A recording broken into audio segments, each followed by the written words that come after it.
Vipinji. Today, I would request Dr. Jayesh Shah, who is our first VP and the chairman of 2027 convention, also to speak and invite Vipinji to start the lecture series. Thank you very much, Jatin Bhai. First of all, I want to congratulate you and thank you for doing such a wonderful job. You have been doing great job providing all these Jain values and all the scholars, bringing scholars for these courses. So we appreciate that. Uh, Myself, I'm Dr. Jayesh Shah, practicing medicine in Los Angeles for last 40 years, and I've served as president of Jain Center of Southern California for 3 terms. Currently, I'm first vice president of Jaina, and at the same time, as Jatin Bhai said, I'm convener of upcoming 2027-24 Jaina convention in Dallas. This convention is going to be unique convention in a way that the convention is under one roof. Hotel Anatoly in Dallas has about 1,600 rooms, out of which we have booked 1,000 rooms. So nobody has to worry about going to another hotel or another place. Everyone would be under one hotel, one room, under one roof, and family can stay together. That's one. And two, unique thing is that three songs from Texas, including Dallas, Houston, and Austin. Tri-City songs, these three songs are co-hosting this Jaina convention. We are very excited, and I'm expecting approximately 5,000 attendees to attend this Jaina convention. We are working on getting different scholars to give their discourses in different topics, and we have almost 42 committees have been formed. 300 volunteers are working with these 42 committees. So it would be a unique experience, and I'm inviting you. We are working on having convention registration to start somewhere in middle of August. Stay tuned. There will be invitation coming in. We'll be sending you email a week before registration. You will have opportunity to know and learn how this convention would be working, what we are planning, and how to register yourself. So a week before that, we'll be having town hall meetings a week ahead of the time of the registration. So, and we'll be sending you email on your Jaina account. So please stay tuned. Having said that, your support would be very much appreciated. So whichever way you can support, volunteering or donating or financial support, whichever way you can support it, we would appreciate.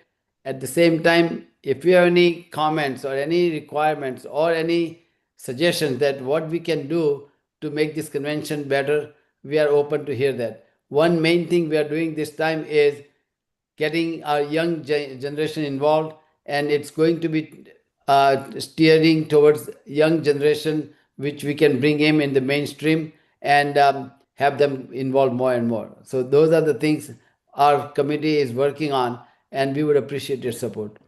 If any question, comments, or suggestion come up, feel free to send me email to my email address, firstvp@jaina.org, and I would respond to you. Thank you again.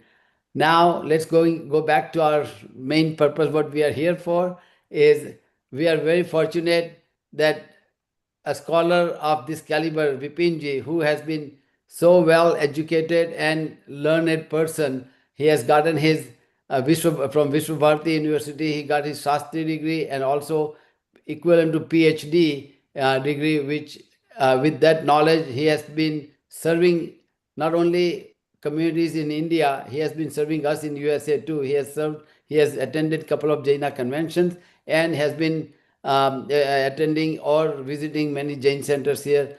And this time, this Ashtanika Mahotsav, we are very thankful to you, Vipinji, and I welcome you and request you to start your discourse. We are very thankful to you. Thank you, Jatin Bhai. Thank you very much. Thank you.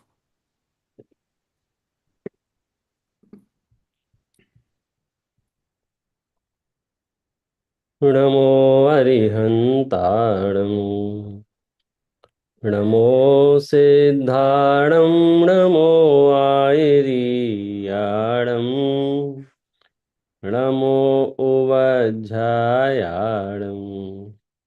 नमो लोये सर्वसाहूणम्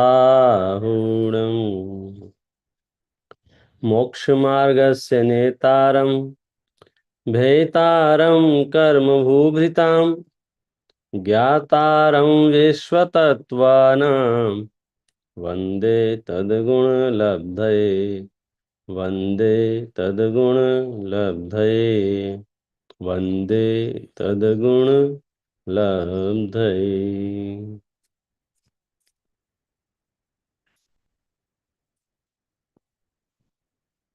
अष्टानिका महापर्व के अवसर पर जैना द्वारा जो आयोजित lecture series है, इसमें आज का विषय है कर्म के भेद प्रभेद। ये पूरी लेक्चर सीरीज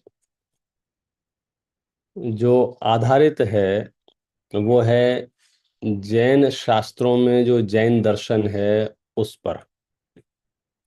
सामान्यतः हम और आप जो जैन दर्शन से परिचित हैं वो अधिकांश परंपराओं या रिचुअल से परिचित होते हैं। जो जो जिस सेक्ट में जन्म लिया है और जहाँ जहाँ जिसने जो जो देखा है उसे लगता है ये जैन दर्शन है। वास्तव में वो जो आप देखते हो मंदिरों में, उपाश्रयों में जो क्रियाएं देखते हैं,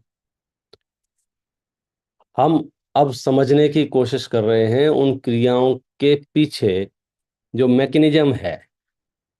जो हम बात कहते हैं कि पीसफुल रहिए, शांत रहिए, प्रसन्न रहिए, ये सुनने में जितना अच्छा लगता है, अगर हमको मैकेनिज्म ना पता हो तो हम कोशिश करने के बावजूद भी रह नहीं पाते हैं। पूरा विश्व ये कहता है क्षमा कीजिए। प्रश्न ये है क्षमा कैसे कर दूं? उसने मेरा लॉस किया है, उसने मेरा अपमान किया है, उसने मेरी इंसल्ट की है, उसने मेरा धन छीना है, उसने मेरा पद छीना है, मैं उसे कैसे क्षमा कर दूं? लेकिन जब आप कर्म सिद्धांत के मैकेनिज्म को समझ जाएंगे, कैसे कर्म बनता है, कैसे कर्म उदय में आता है और कर्म के क्या क्या परिणाम होते हैं, तो बात बहुत इजी हो जाएगी। देखो, आप एक बात समझ लीजिएगा, हमारे जितने भी तीर्थंकर हुए और तीर्थंकरों के समय पर जो कन्वेंशन हुए बड़े बड़े, जिसको हम समोसरण बोलते हैं, पूरे विश्व के प्राणी वहां आते हैं, धर्म लाभ लेते हैं। तीर्थंकर महावीर को जब केवल ज्ञान प्राप्त हुआ, निर्वाण प्राप्त हुआ, सॉरी केवल ज्ञान प्राप्त हुआ, तो केवल ज्ञान से लेकर के निर्वाण तक जो बीच का समय था, लगभग लगभग वो 30 वर्ष का था। तो जिज्ञासा बस पूछता हूं कभी कभी कि 30 वर्ष तक वे भगवान महावीर क्या करते रहे? समोसरण में बैठकर। समोसरण में लोग जाते थे, डेफिनेटली। क्वेश्चन क्यों जाते थे? सद्धर्म करने जाते थे। तो मैं पूछता हूँ वो धर्म कैसे करते थे? क्या तरीका था धर्म करने का उन लोगों का जो समोसरण में जाते थे? तो पता चलेगा कि समोसरण में जो भी जीव धर्म करने जाते थे, वे धर्म का स्वरूप समझते थे, वे धर्म का स्वरूप सुनते थे, जिसे हम श्रुत परंपरा कहते हैं। क्यों? क्योंकि यदि आपने धर्म का स्वरूप सुना और समझा तो फिर धर्म करने से कोई दुनिया आपको नहीं रोक सकती है। आप कहीं भी रहेंगे, किसी भी परिस्थिति में रहेंगे, आप धर्म कर सकते हैं। इवन त्रेंच गति का जीव धर्म कर सकता है, नरक गति का जीव धर्म कर सकता है, और हम मनुष्य गति में ये सोचते हैं कि हम कैसे धर्म करें। हम इसलिए सोचते हैं क्योंकि हमें पता ही नहीं है कि धर्म है क्या। हम कर्म और धर्म में डिफरेंस नहीं कर पाते हैं। हम कर्मों के ही किसी भेद प्रभेद को धर्म समझ लेते हैं। तो हमारी ये ड्यूटी है कि हम जिस जिन शासन की इतनी महिमा गाते हैं, हमें उस जिन शासन के सिद्धांतों का भी पता हो। हम ये चाहते हैं कि सच में पब्लिक तक जैनिज्म पहुंचे। तो सच बात यह है कि जैन दर्शन के सिद्धांत यदि पब्लिक तक पहुंचेंगे तो जैनिज्म बहुत इजीली पहुंच जाएगा। क्योंकि जैन दर्शन के आचार्यों ने जहां भी जो कुछ भी लिखा है उसमें युक्तियां प्रदान की हैं, लॉजिक प्रदान किए हैं, तो विषय बड़ा सुगम हो जाता है। और हमारी सब नई जनरेशन ये कहती है कि भाई हमको लॉजिक से बात करो। तो जैन दर्शन तो लॉजिक में परम विश्वास रखता है। इसके जितने भी सिद्धांत हैं वे सब के सब यूनिवर्सल लॉ बेस्ड हैं। कोई एक समुदाय के लिए वो सिद्धांत नहीं है, प्राणी मात्र के लिए सिद्धांत है। कल हमने थोड़ी सी चर्चा कर्मों के बहुत बाह्य स्वरूप पर की, उसके फंडामेंटल पे की, कि कर्मों की सत्ता है। चूंकि कर्मों की सत्ता है इसलिए मुझे स्ट्रेस लेने की जरूरत नहीं है। हमने उसको कंक्लूड इस तरह से किया था। या तो आप बोलो हम कर्मों को नहीं मानते हैं, तो फिर विषय हम दूसरा लेंगे। और यदि आप कहते हो हम कर्मों को मानते हैं, तो फिर सिंपल सी बात है कि फिर आपको उसमें स्ट्रेस की गुंजाइश नहीं है, एंजाइटी की जरूरत नहीं है, घबराहट की जरूरत नहीं है। क्योंकि हमारे सामने जो परिदृश्य उपस्थित होते हैं, जो हालात उपस्थित होते हैं, वो हालात कई बार हमें पसंद नहीं होते हैं। फिर वो शरीर के हालात हों या संयोगों के हालात हों, परिवार के हालात हों या समाज के हालात हों, व्यापार के हालात हों या किसी भी जगह, जो हालात, जो परिस्थितियां हमें पसंद नहीं आती हैं, वो परिस्थितियां हमें बेचैन करती हैं।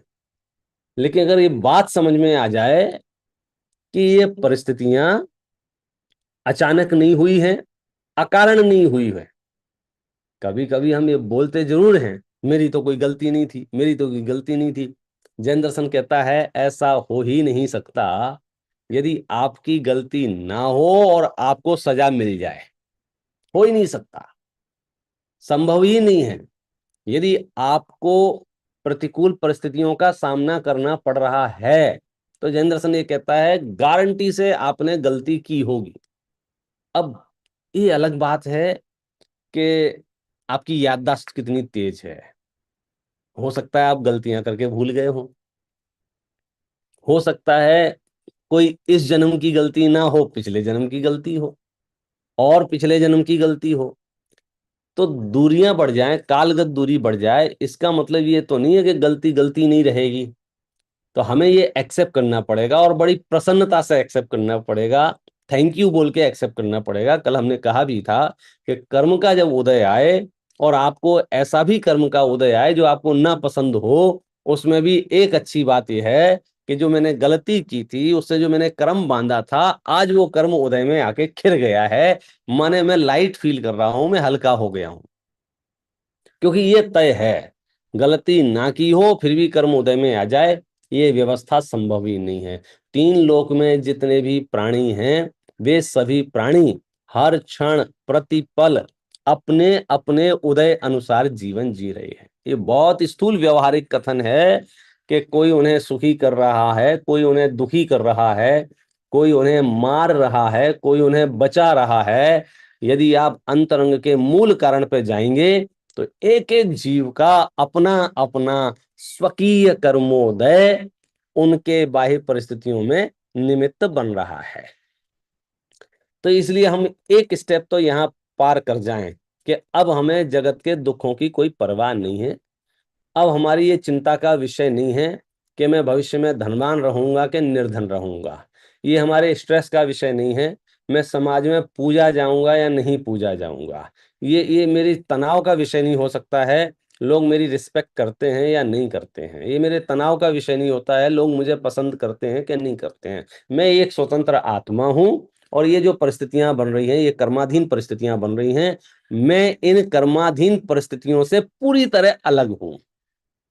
अब ये आपको तब फील होगा जब आपको कर्म के भेद प्रभेदों का परिचय हो और आप ये डिसाइड कर पाएं कि ये तो इस तरह का कर्म है, इसमें मेरा कोई इन्वॉल्वमेंट नहीं है। देखो, मैं समझता हूं थ्योरी थोड़ी सी बोरिंग होती है, सिद्धांत समझना थोड़े से बोरिंग होते हैं, बशर्ते आपको ये ना पता हो ये सिद्धांत क्यों समझा जा रहा है। यदि आपको ये पता हो ये सिद्धांत क्यों समझा जा रहा है, तो ये सिद्धांत बड़े सरस हो जाते हैं। हम जैन दर्शन के जितने भी सिद्धांत समझ रहे हैं, वो स्व कल्याण के लिए समझ रहे हैं, और स्व कल्याण में लोक कल्याण गर्भित होता है। यदि मेरे हृदय में दया है, इट मीन्स मेरे आसपास के निमित्त से अन्य जीवों को भी उसका लाभ पहुंचने ही वाला है। तो शासन की ये बात के सिद्धांतों की समझ हम विकसित करें। तो आज हम कर्म के भेद प्रभेद पर चर्चा करेंगे, ये बात मानते हुए कि अब मुझे किसी से नाराजगी और किसी से प्रसन्नता नहीं है। अब इस धरती पर मेरा कोई शत्रु और मित्र नहीं है। शत्रु मित्र क्यों नहीं है? क्योंकि मूल कारण कर्म का ही उदय है। बराबर है। तो ये कि स्टेप हमें पार कर लेना चाहिए। फिर आपको एक एंगल ऐसा पता होना चाहिए कि बूचड़ खाने में जो हजारों जीव काटे मारे जा रहे हैं, और ऐसा प्रश्न उत्पन्न हो कि ये जीव क्यों काटे मारे जा रहे हैं, बोलो अकारण या सकारण, उन्होंने कभी ना कभी कोई ना कोई इस तरह का कर्म बंधन किया था जिससे उनको ऐसा उदय आए, या उनने कर्म बंधन नहीं किया था फिर भी उदय आ रहा है। अभी चरणानियों की शैली में बात नहीं कर रहे हैं हम क्या करें क्या नहीं करें, अभी बात कर रहे हैं सैद्धांतिक दृष्टि से। नरक के नारकी को जो पीड़ा हो रही है, तकलीफ हो रही है, परेशानी हो रही है, वहां का माहौल अच्छा नहीं है, वहां गर्मी बहुत है, वहां सर्दी बहुत है, वहां खाने पीने की व्यवस्था नहीं है, वहां लड़ने वाले लोग बहुत हैं, ये जो हो रहा है कुछ भी, वो सकारण है या अकारण है, सही हेतु है या अहेतु है, उसमें कोई कारण है कि नहीं है, और है तो क्या कारण है कि नरक के नारकी के एक एक जीव को जो तकलीफ हो रही है उसका अपना स्वकीय कर्म का उदय है, निमित्त पने से, परमार्थ से स्वयं की अज्ञानता। वास्तव में सद्द्रव्यों की व्यवस्था समझे तो जीवन बहुत सरल हो जाए। तो हम ब्लेम गेम तो खेल ही नहीं सकते हैं। जैन दर्शन में आरोप प्रत्यारोप तो है ही नहीं। अपनी किसी भी परिस्थिति के लिए जैन दर्शन के किसी भी प्रश्न पर किसी दूसरे को जिम्मेदार नहीं ठहराया गया है। और यदि कोई दूसरे को जिम्मेदार ठहरा रहा है, भावनावश जीव दूसरे को जिम्मेदार ठहरा रहा है, वहां तक तो ठीक है, लेकिन सैद्धांतिक रूप से यदि आप दूसरे को जिम्मेदार ठहरा रहे हैं तो आप फंडामेंटली गलत हैं। भावनात्मक और सैद्धांतिक रूप से मतलब क्या हुआ? भावनात्मक मतलब ये हुआ कि आपने भक्तिवश कुछ कह दिया, भगवान आपने ही मेरा उद्धार किया है, भगवान आपने ही ये किया है। यदि इसको सैद्धांतिक रूप से मान लिया तो दिक्कत क्या हो जाएगी कि धरती पर होने वाले सभी शुभ अशुभ कार्य के कर्ता भगवान हो जाएंगे, जबकि इस भगवान सभी कार्यों के ज्ञाता तो हैं, कर्ता नहीं है। तो ये बड़ा बढ़िया सिद्धांत है कर्म सिद्धांत।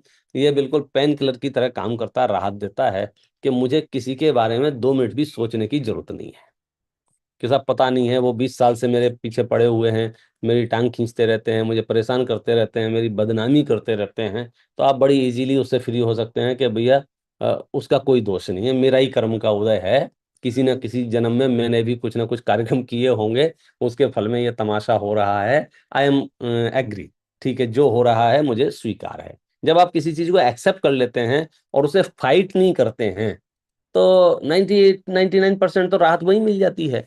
और वो जो 1% राहत है वो सिद्धांतों के सत्य समझ से विकसित हो जाती है। तो हम निर्भय रहें, निश्चिंत रहें, क्योंकि कर्म है, कर्म है तो फिर मुझे परवाह करने की जरूरत नहीं है। यदि मेरे पूरे शहर में, मेरी पूरी सिटी में कानून व्यवस्था बढ़िया चल रही है तो मुझे इस बात का तनाव लेने की जरूरत नहीं है कौन क्राइम कर रहा है, कौन नहीं कर रहा है, कौन पूजा कर रहा है, कौन विरोध कर रहा है, कौन प्रचार कर रहा है। क्यों भैया, हमको तनाव लेने की क्यों जरूरत नहीं है? क्योंकि यहाँ की पुलिस व्यवस्था बहुत व्यवस्थित है। कोई भी क्राइम होता है 1 मिनट के अंदर पुलिस वहां पहुंच जाती है, अपराधियों को पकड़ ले जाती है, उनका कोर्ट में ट्रायल होता है, उन्हें सजा मिल जाती है। आप समझ गए? जब इतनी सुव्यवस्थित व्यवस्था पूरे सिटी में है तो फिर आप तनावग्रस्त नहीं हो सकते। फिर आप गार्डन में आराम से बैठ के चाय पी सकते हैं, शरबत पी सकते हैं कि हमको कोई चिंता नहीं है। क्या यहाँ इतने चोर रहते हैं? बोले चिंता मत करो, इतने चोर रहते हैं, व्यवस्था है, व्यवस्था है, व्यवस्था है। घबराहट उनको होती है जिन शहरों में पुलिस व्यवस्था नहीं है। परेशानी उनको होती है कि कंप्लेन किससे करें। प्रॉब्लम तब होती है कि देखेगा कौन। तो जैन दर्शन तो ये कहता है विश्व के चप्पे चप्पे पर, कोने कोने पर कर्मों का मैनेजमेंट चल रहा है, तो इसलिए आपको बिल्कुल भी तनाव लेने की जरूरत नहीं है, बिल्कुल स्ट्रेस लेने की जरूरत नहीं है। कोई पाप कर रहा है, कोई पुण्य कर रहा है, कोई अच्छा कर रहा है, कोई बुरा कर रहा है, बोलो जो कर रहा है उसके अनुसार उसे परिणाम मिलेगा, उसके अनुसार उसे फल मिलेगा। मुझे ब्रह्मा विष्णु महेश बनने की जरूरत नहीं है। मैं न्यायाधीश बन के, मैं जजमेंटल होके लाइफ स्टाइल ना जीऊं, मैं एक ज्ञाता रह के जीऊं। सब तरह के जीव होते हैं, सब तरह के उदय होते हैं, तो ये चलता रहेगा, तो आपको बहुत पीसफुल आपकी जीवन यात्रा हो सकती है। चलिए अब हम बात करते हैं कर्मों की। कर्म माने क्या? इस शब्द तो बहुत सुना हुआ है। तो दुनिया में कर्म शब्द का अर्थ सामान्यतः एक्टिविटी, गतिविधि, क्रिया, उसको कर्म बोलते हैं। जैसे मैं अभी प्रवचन करने का कर्म कर रहा हूं, आप प्रवचन सुनने का कर्म कर रहे हैं। फिर दूसरे कर्म कर सकते हैं, भोजन करने का कर्म कर सकते हैं, सोने का कर्म कर सकते हैं, घूमने का कर्म कर सकते हैं। तो शरीर, मन, वाणी, यानी मन, वचन, काय, इनकी एक्टिविटी को पूरे विश्व में कर्म शब्द से कहा जाता है। और कहीं कहीं तो कुछ समझ में नहीं आता, जितना बोल देते हैं तुम यार क्यों चक्कर में पड़ रहे हो, कर्म किए जा, कर्म किए जा, फल की इच्छा मत कर नादान, जैसा कर्म करेगा वैसा फल देगा भगवान। बस इस वाक्य में एक करेक्शन इतना ही है कि भगवान कुछ नहीं करेगा, भगवान ज्ञाता रहेगा, बाकी जैसा कर्म करेगा वैसा फल मिलेगा। अब प्रॉब्लम ये होती है कि हम ये मान नहीं पाते हैं, यार कोई देगा नहीं तो मिलेगा कैसे। कि सुनो, धरती पर स्वचालित व्यवस्था भी संपन्न होती है, होती है। अरे पूरी कुदरत स्वचालित है।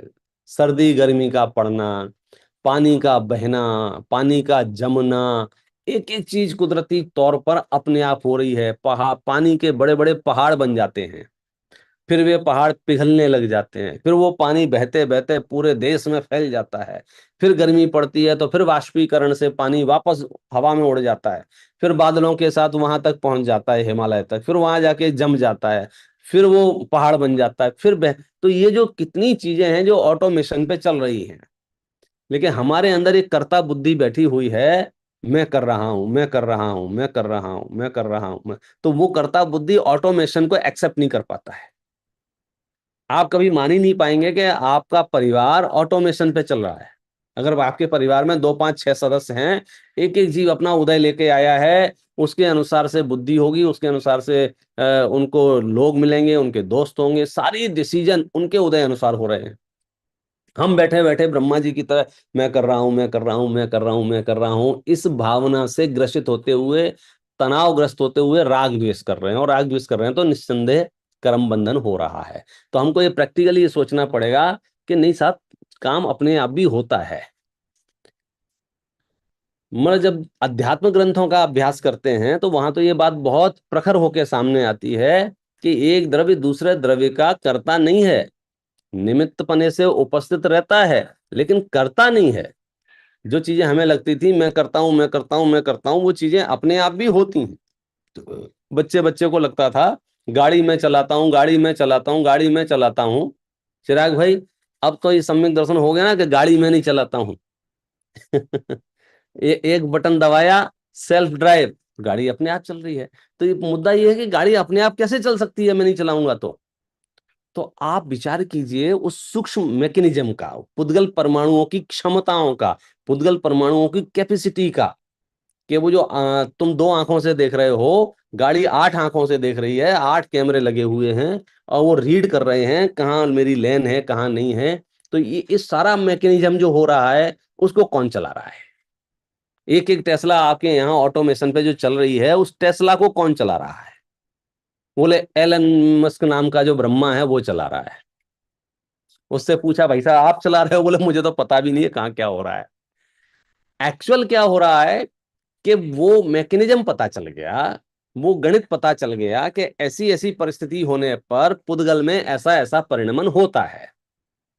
और उस मैकेनिज्म का फायदा उठाते हुए तत्वा सूत्र आप पढ़ोगे, जब 5वां अधिकार 6 द्रव्यों की जब व्यवस्था पढ़ोगे, अणुओं की और परमाणुओं की जब व्यवस्था पढ़ोगे, तो आपको पता चलेगा कि जो विज्ञान आज बात कर रहा है आणविक शक्ति की, वो 2-2 हजार साल पहले आचार्यों ने कितने स्पष्ट रीति से लिखा हुआ है। मुश्किल ये हो गई है कि हमारा एजुकेशन सिस्टम इतना वीक हो गया कि हमारे ही सिद्धांत हमको ही कोई दूसरे नाम से बताता है तो कहते वाह गजब हो गया। जबकि आप शास्त्र आधारित पढ़ोगे तो एक पुद्गल परमाणु की कैपेसिटी का वर्णन जो जैन शास्त्रों में, जिसकी आप कल्पना नहीं कर सकते हो। हम जो बोल रहे हैं ये शब्द पुद्गल हैं, ये जैन शास्त्रों में वर्णित हैं। पुद्गल हैं माने ट्रेवल करते हैं, ट्रेवल करते हैं माने मैं यहाँ से बोल रहा हूँ और अमेरिका तक ये शब्द पहुंच रहे हैं। पुद्गल की गमन शक्ति इतनी है कि एक पुद्गल परमाणु 3 लोक के अधो भाग से गमन करना प्रारंभ करे और ऊर्ध्व लोक के ऊपर तक पहुंचे कितनी देर में? बोले एक समय में। एक समय का मतलब होता है 1 सेकंड के असंख्यात टुकड़े करो उस एक टुकड़े में। तो ये पुद्गल की कैपेसिटी, पुद्गल की गति, पुद्गल का पावर और पुद्गल का निमित्त नैमित्तिक संबंध, ये वर्णन आप देखोगे तो आपको कर्म सिद्धांत बहुत इजी लगने लग जाएगा। क्योंकि कर्म परमाणु जो मुझे बंधते हैं, जो मेरे साथ रहते हैं, जो मेरे उदय में आते हैं, वे बहुत सूक्ष्म पुद्गल परमाणु हैं। कर्म पौद्गलिक रूप है, कर्म भावनात्मक रूप ही है। लेकिन हम यहाँ कर्मों की चर्चा शुरुआत से भेद प्रभेद कर रहे हैं, तो अब हम कर्मों की मूलभूत सैद्धांतिक चर्चा यहाँ से प्रारंभ करते हैं। कोई आपको जिज्ञासा हो तो सेशन के लास्ट में अपन पूछ सकते हैं। देखो,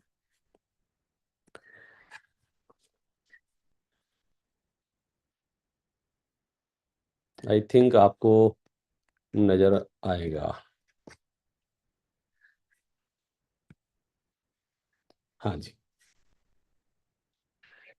कर्म, ये 3 शब्द आप जरूर याद रखिएगा। एक द्रव्य कर्म, एक भाव कर्म और एक नो कर्म। क्योंकि यदि हम 3 शब्दों के डेप्थ नहीं समझेंगे तो जैन दर्शन के हिसाब से कर्मों को नहीं समझ पाएंगे। अन्यथा हम ऊपर ऊपर से कहते रहेंगे कर्म होते हैं, कर्म होते हैं। मतलब कुछ लोग ऐसे भी होंगे जो कहेंगे कर्म भी होते हैं और भगवान भी होते हैं। तो कुछ काम कर्म करते हैं, कुछ काम भगवान करते हैं। ये कब कहने में आता है? जब कर्मों का एक्चुअल रूप पता नहीं होता है।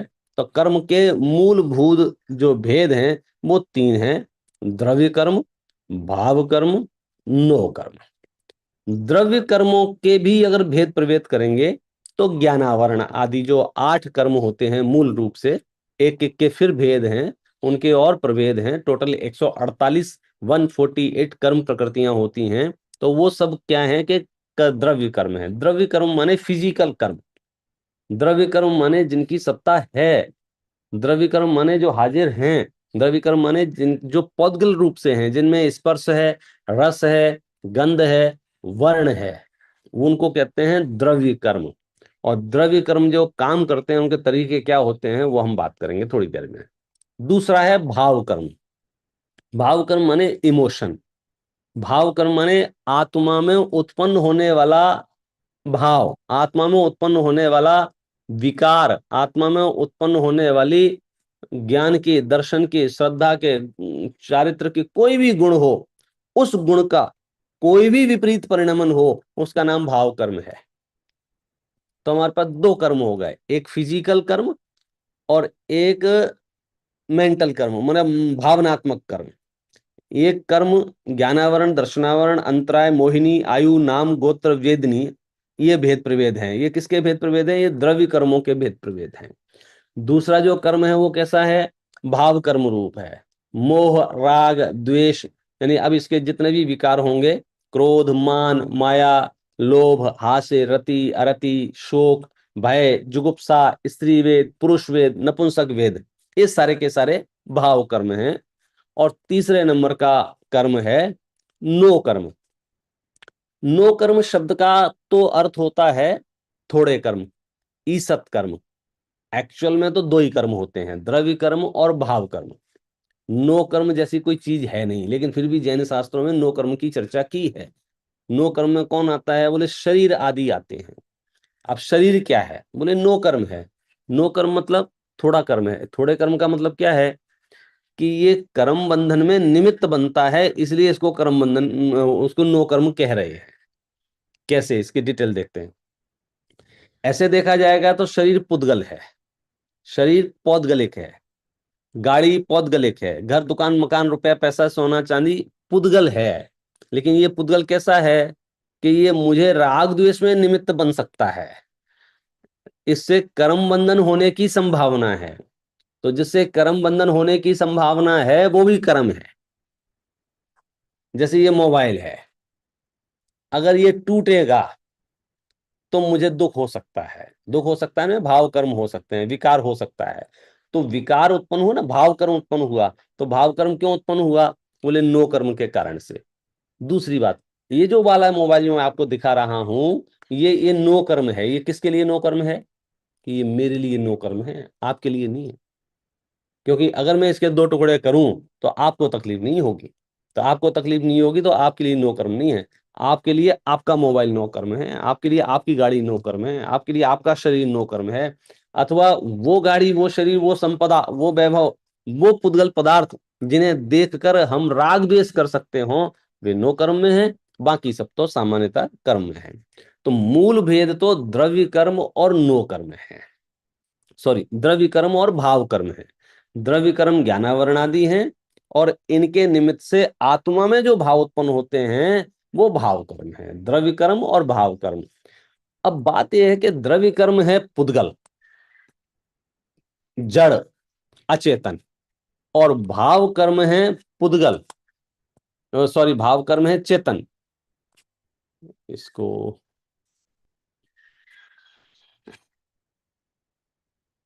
स्टॉप, शेयरिंग स्टॉप करना अगर आपके यहां से हो जाए तो।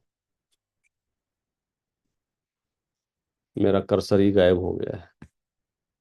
हाँ, दिखा। Okay, thank you. तो मूलतः दो कर्म हैं, फिर से कोई शब्द आगे पीछे हो तो ध्यान रखना, द्रव्य कर्म और भाव कर्म। द्रव्य कर्म पौद्गलिक हैं, द्रव्य कर्म मटेरियलिस्टिक हैं, द्रव्य कर्म स्पर्श रस गंध वर्ण है। द्रव्य कर्म माने पुद्गल के छोटे छोटे छोटे छोटे छोटे छोटे बारीक कण, पुद्गल के छोटे छोटे परमाणुओं का स्कंध, जो हमें इंद्रियों से तो नहीं दिखता है, लेकिन अवधि ज्ञान आदि से वे कर्म के परमाणु दिखे जा सकते हैं, केवल ज्ञान से तो प्रत्यक्ष देखे ही जाते हैं। अब बात यह है कि पुद्गल के परमाणु हैं जड़ और आत्मा है चेतन। ये जड़ और चेतन एक दूसरे में इफेक्ट कैसे डालते हैं, परिवर्तन कैसे करते हैं?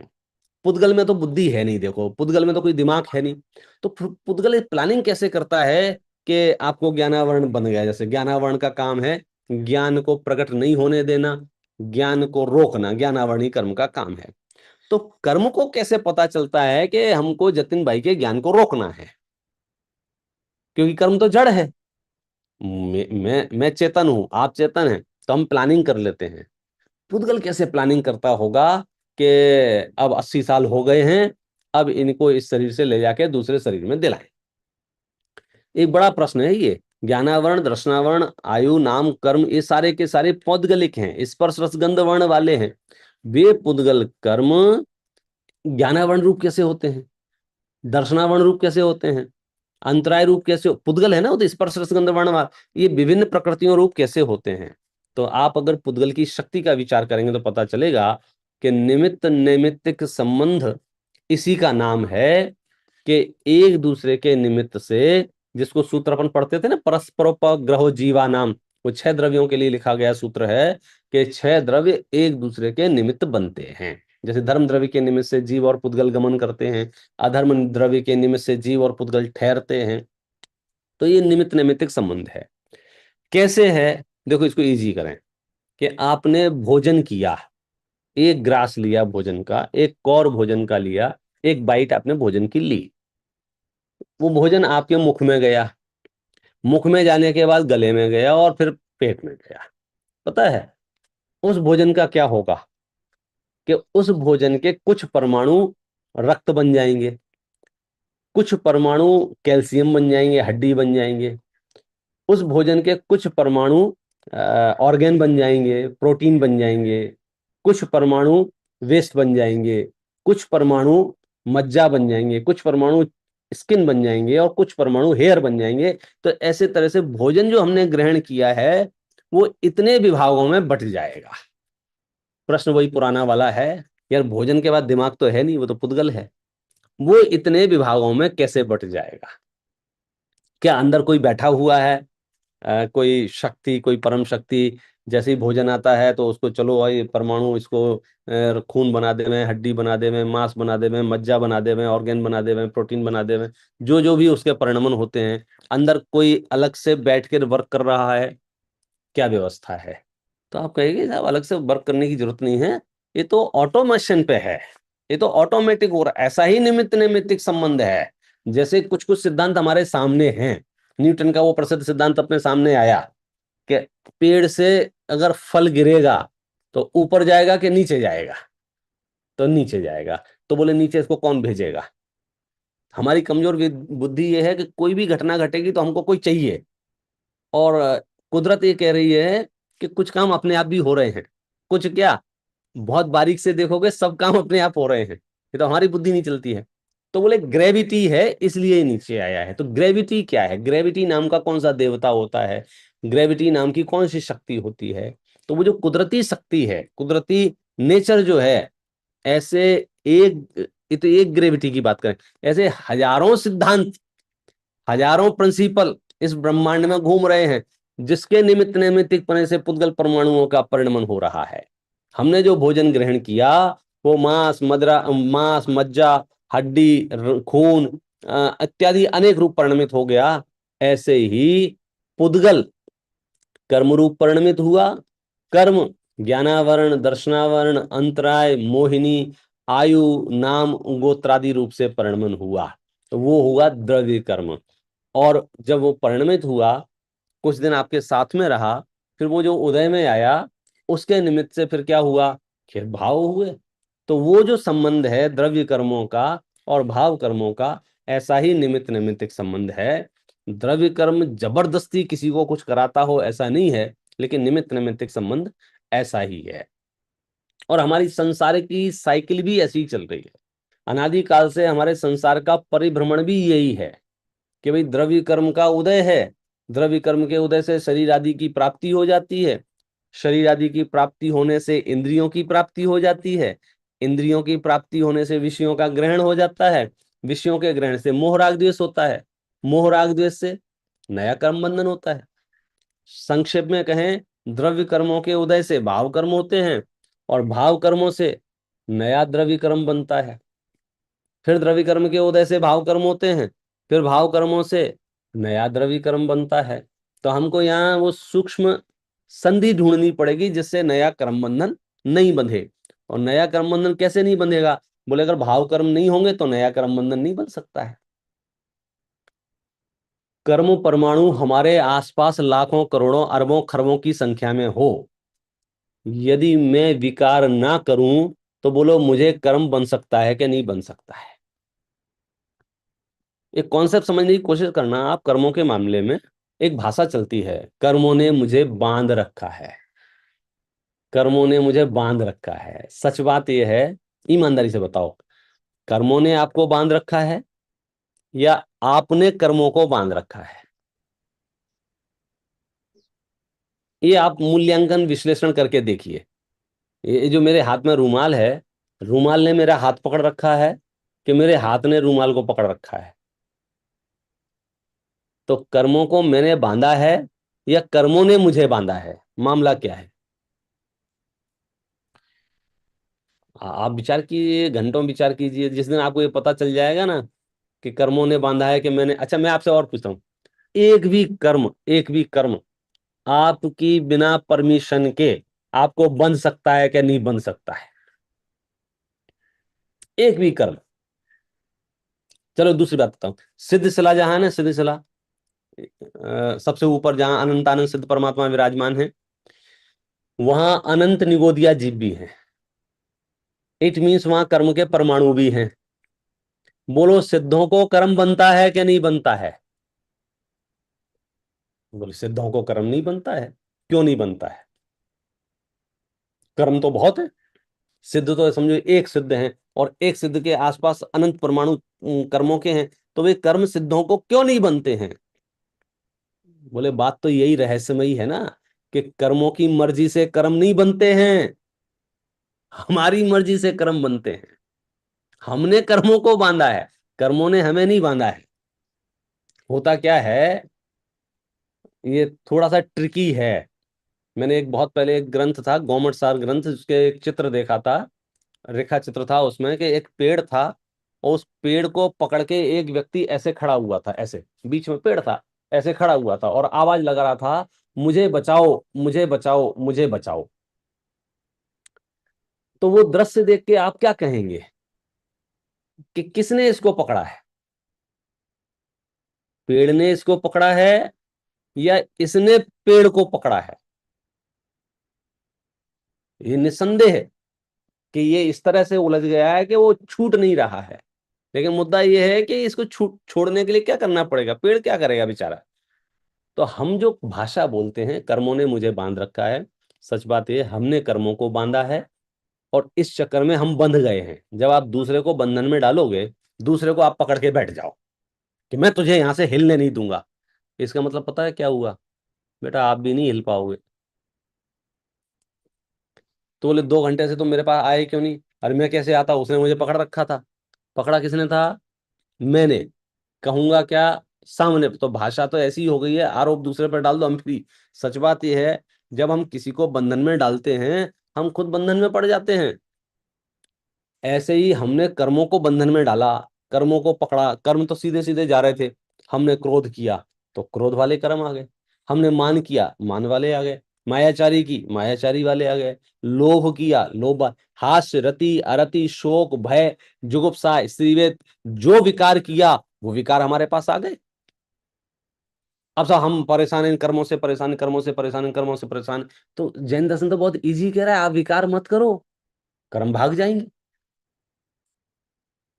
इतना इजी कॉन्सेप्ट है। वो इजी हार्ड इसलिए लग रहा है क्योंकि अपन कभी उसमें उलझे नहीं है। तो आपको कर्मों के मामले में एक क्लियर कर लो, कर्मों ने आपको परेशान नहीं कर रखा है, आपने कर्मों को परेशान कर रखा है। हाँ, जो दूसरों को परेशान करता है वो खुद परेशान होता है, अलग बात है। जब मैंने कर्म बांधे हैं तो कर्म उदय में आते हैं, उदय में आते हैं, तो आप कहते हो कर्म मुझे परेशान कर रहा है। सच बात क्या थी? मैंने कर्मों को बांध रखा है। ये कॉन्सेप्ट आपको समझ में आया?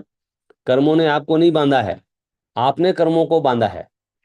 कर्म अनंतानंत हैं, पड़े हुए हैं। आप सुबह से शाम तक जितने बांधना चाहो उतने बांध सकते हो। पुण्य कर्म बांधना चाहो तो पुण्य कर्म बांध सकते हो, पाप कर्म बांधना चाहो पाप कर्म बांध सकते हो। आप अपनी शक्ति का, आप अपने समय का, आप अपने धन वैभव का यदि सत् कार्यों में उपयोग करें तो आप पुण्य बांध लेंगे, यदि उनको असत् कार्यों में उपयोग करेंगे आप पाप बांध लेंगे। तो पाप बांधना पुण्य बांधना ये आपके हाथ की चीज है, कर्मों के हाथ की चीज नहीं है। आप अपने ज्ञान का सदुपयोग कर रहे हैं, श्रुत सुन रहे हैं, बराबर है। तो इसमें क्या है, अभी आप प्रशस्त भाव में हैं, तो आपको अभी जो कर्म बन रहा है वो कौन सा बन रहा है? पाप का है, पाप या पुण्य? पुण्य बन रहा है। यदि आप इस व्याख्यान से नहीं जुड़ते और कुछ कर रहे होते, टीवी देख रहे होते, रील देख रहे होते, या किसी की निंदा प्रशंसा कर रहे होते, तो उस समय कौन सा कर्म बन रहा होता?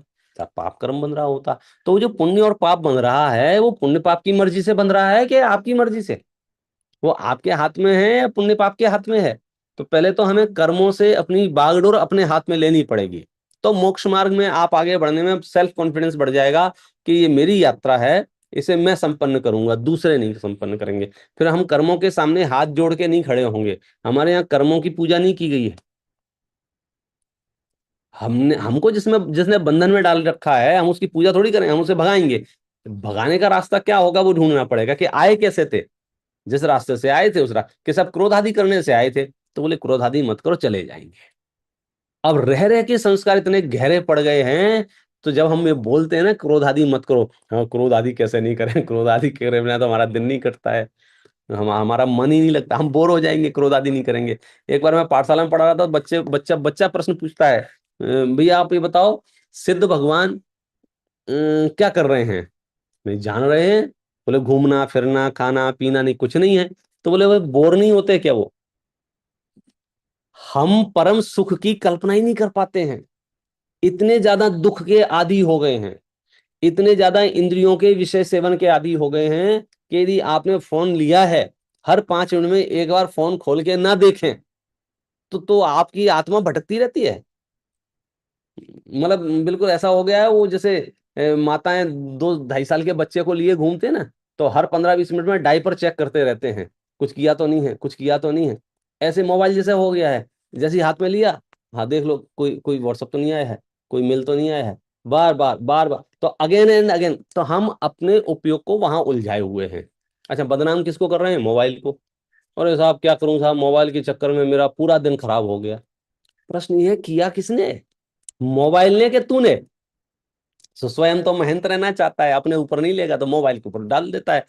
तो ऐसे ही कर्म तुझे विचलित कर रहे हैं, कर्म तुझे परेशान कर रहे हैं, कर्म बुरे होते हैं। कर्मों को गालियां देने से कोई मतलब नहीं है, कर्म तो कर्म है। तुम्हारी चॉइस है, तुम्हें बांधना है कि छोड़ना है। देखो अपन थोड़ा सा आगे बढ़ते हैं, इसके भेद प्रभेदों में ही फिर अपन चर्चा कर लेंगे। क्यों कॉन्सेप्ट क्लियर होगा तो आपकी गाड़ी एकदम सही चलती रहेगी। क्या हो गया आज के मुहूर्त में, इसमें कर्सर गायब हो जाता है। आया आया आया।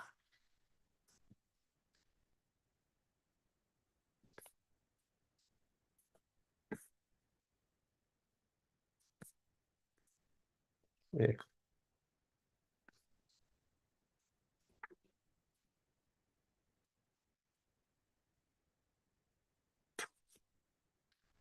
आई थिंक अब हो गया। उद्गल की शक्ति समझने के लिए चेतन को उपयोग लगाना पड़ता है, क्या करेंगे। गुण स्थान बढ़ जाए तो आत्मा में रहे, चक्कर में ना पड़े ये सब। हाँ जी।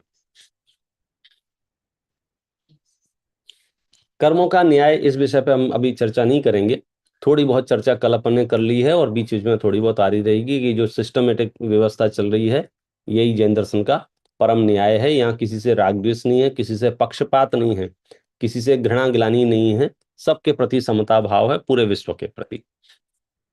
कर्म के भेद प्रभेद और अवस्थाओं की चर्चा कर रहे हैं तो ऐसे तो 10 अवस्थाएं शास्त्रों में कही गई हैं, लेकिन ये 3 अवस्थाएं मुख्य हैं। होता क्या है, कर्म की प्रोसेस कैसे है कि जब आप कोई भी विकार होता है, कोई भी विकार करते हैं, उस समय जो विकार करते हैं, जिस टाइप का विकार करते हैं, उस टाइप के कर्म के परमाणु आत्मा के साथ में बंधते हैं।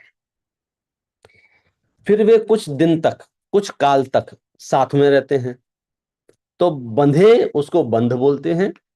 साथ में रहते हैं माने सत्ता में रहते हैं, उसको सत्तो बोलते हैं। और एक टाइम के बाद वे कर्म उदय में आते हैं।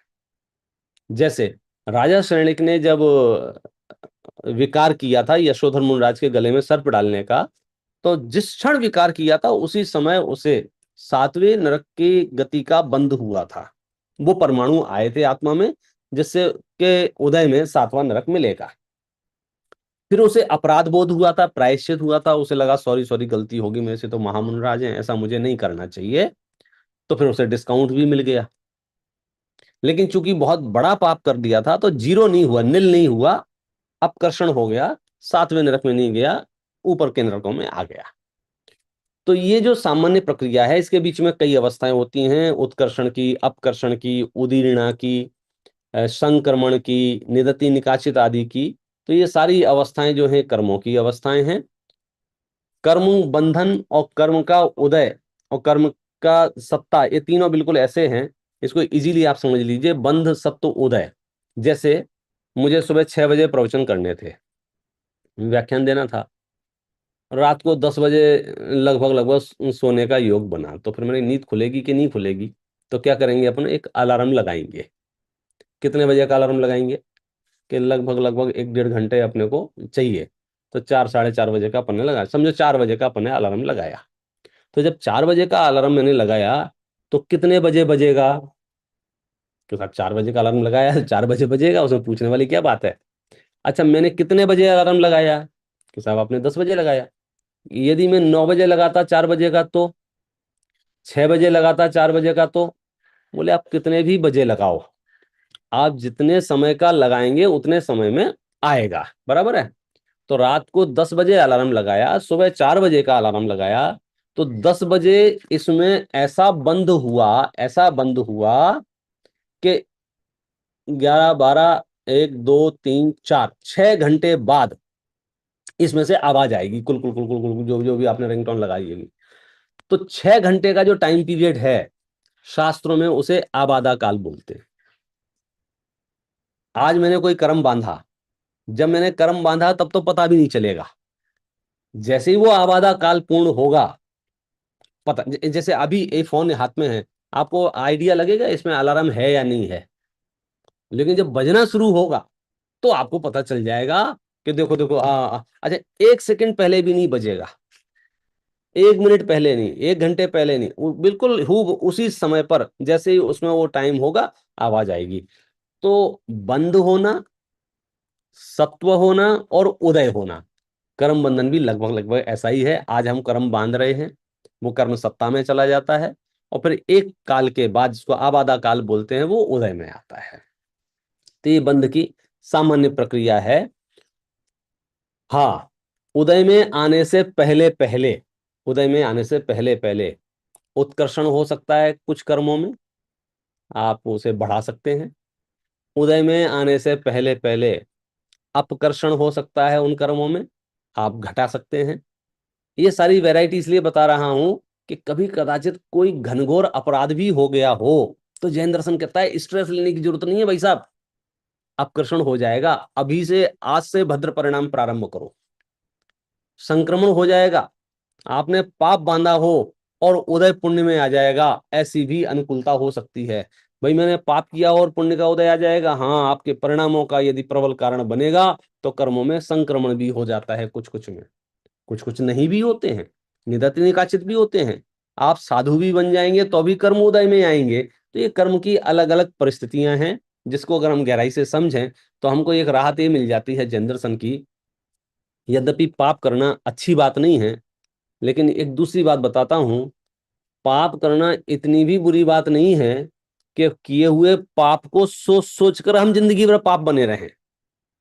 जैन दर्शन कहता है यदि अपराध होना अच्छी बात नहीं, निस्संदेह, लेकिन अपराध बोध हो गया और अपराध छोड़ दिया, बस ये ठीक है। हम गिल्टी को भी कंटिन्यू नहीं करना चाहते हैं। गिल्टी रहना भी अच्छी चीज नहीं है जैन दर्शन में। एक बार अपराध बोध हो गया, हमने माफी मांग ली, माफी मांग ली माने मुक्त हो गए, जिसको हम प्रतिक्रमण कहते हैं। दैवशिक प्रतिक्रमण होता है, रात्रिक प्रतिक्रमण होता है, पाक्षिक प्रतिक्रमण होता है, मासिक प्रतिक्रमण होता है, त्रैमासिक प्रतिक्रमण होता है और संवत्सरी होती है। संवत्सरी से हम सब परिचित हैं। क्या था ये सब कि रात भर में जो दोष हुए सुबह प्रतिक्रमण किया, दिन भर में जो दोष हुए शाम को प्रतिक्रमण किया, 15 दिन में दोष हुए पाक्षिक प्रतिक्रमण किया, 1 महीने में दोष हुए मासिक प्रतिक्रमण किया, 3 महीने में दोष हुए त्रैमासिक प्रतिक्रमण किया। तो इस तरह से हम प्रतिक्रमण करते रहते हैं, प्रतिक्रमण करते रहते हैं। माने अपराध करने के बाद ये फील होता है कि ये अपराध ठीक नहीं था, हम मुक्त होते रहते हैं। मैं इसमें से ये बताना चाहता हूं कि यदि वस्त्र गंदा हो गया ना, हाँ सब गंदा हो गया, अरे यार अच्छा नहीं लगा, मन खेद खिन्न हुआ, गिल्टी हुई, गंदा हो गया। अच्छा क्या करेंगे अब हम? अब हम इसको साफ कर लेंगे। अब हमने साफ कर लिया। अच्छा, कोई भी व्यक्ति साफ करने के बाद इस बात से अपने आप को विचलित करता है या परेशान करता है क्या, यार परसों मेरा कपड़ा गंदा हो गया था, या 2 महीने पहले मेरा कपड़ा गंदा हुआ था, या 3 महीने पहले मेरा कपड़ा गंदा हुआ था। अरे अब धो लिया ना। तो जैन दर्शन आपके उन सभी अपराधों से, उन सभी पापों से भी मुक्त होने की बात करता है जो कदाचित आपने कर लिए हैं। अब आपने प्रतिक्रमण कर लिया, माने अब आप भूल जाओ उसको। अब आपके पास शुद्ध चेतना जो है, उस शुद्ध चेतना का आनंद लो। कहने का भाव यह है कि उस शुद्ध चेतना का आनंद लेने में क्रोध मान माया लोभ नहीं होंगे, और क्रोध मान माया लोभ नहीं होंगे तो नया कर्म बंधन नहीं बंधेगा। देखिए,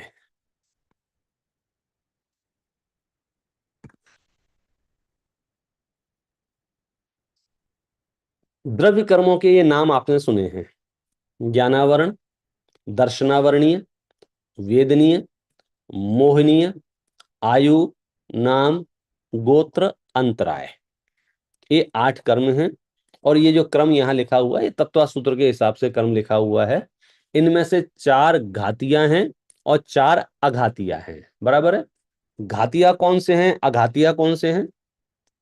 कि ज्ञानावरणीय, दर्शनावरणीय, मोहिनीय और अंतराय, ये घातियां हैं। माने इधर जो एक वेदनीय है, अगर हम इसे इधर ले जाएं तो इधर 4 हो जाएंगे और इधर 4 हो जाएंगे, यानी आयु, नाम, गोत्र और वेदनीय आपके अघातिया कर्म हैं, और ज्ञानावरणीय, दर्शनावरणीय, अंतराय और मोहिनी ये घातिया कर्म है। कि सब घातिया घातिया में क्या अंतर है कि सुनो, आत्मा के जो गुण हैं, ज्ञान, दर्शन, चारित्र, सुख, इन गुणों को जो डैमेज करते हैं, इन गुणों को जो नुकसान पहुंचाते हैं, इन गुणों में जो बाधा डालते हैं, इन गुणों में जो विकृति उत्पन्न कराते हैं, वो है घातिया कर्म। और शरीर और संयोगों में जो आपको परिस्थितियां निर्माण करते हैं, वे हैं अघातिया कर्म। जैसे आयु कर्म, तो आयु कर्म कहाँ आएगा, आत्मा में या शरीर में?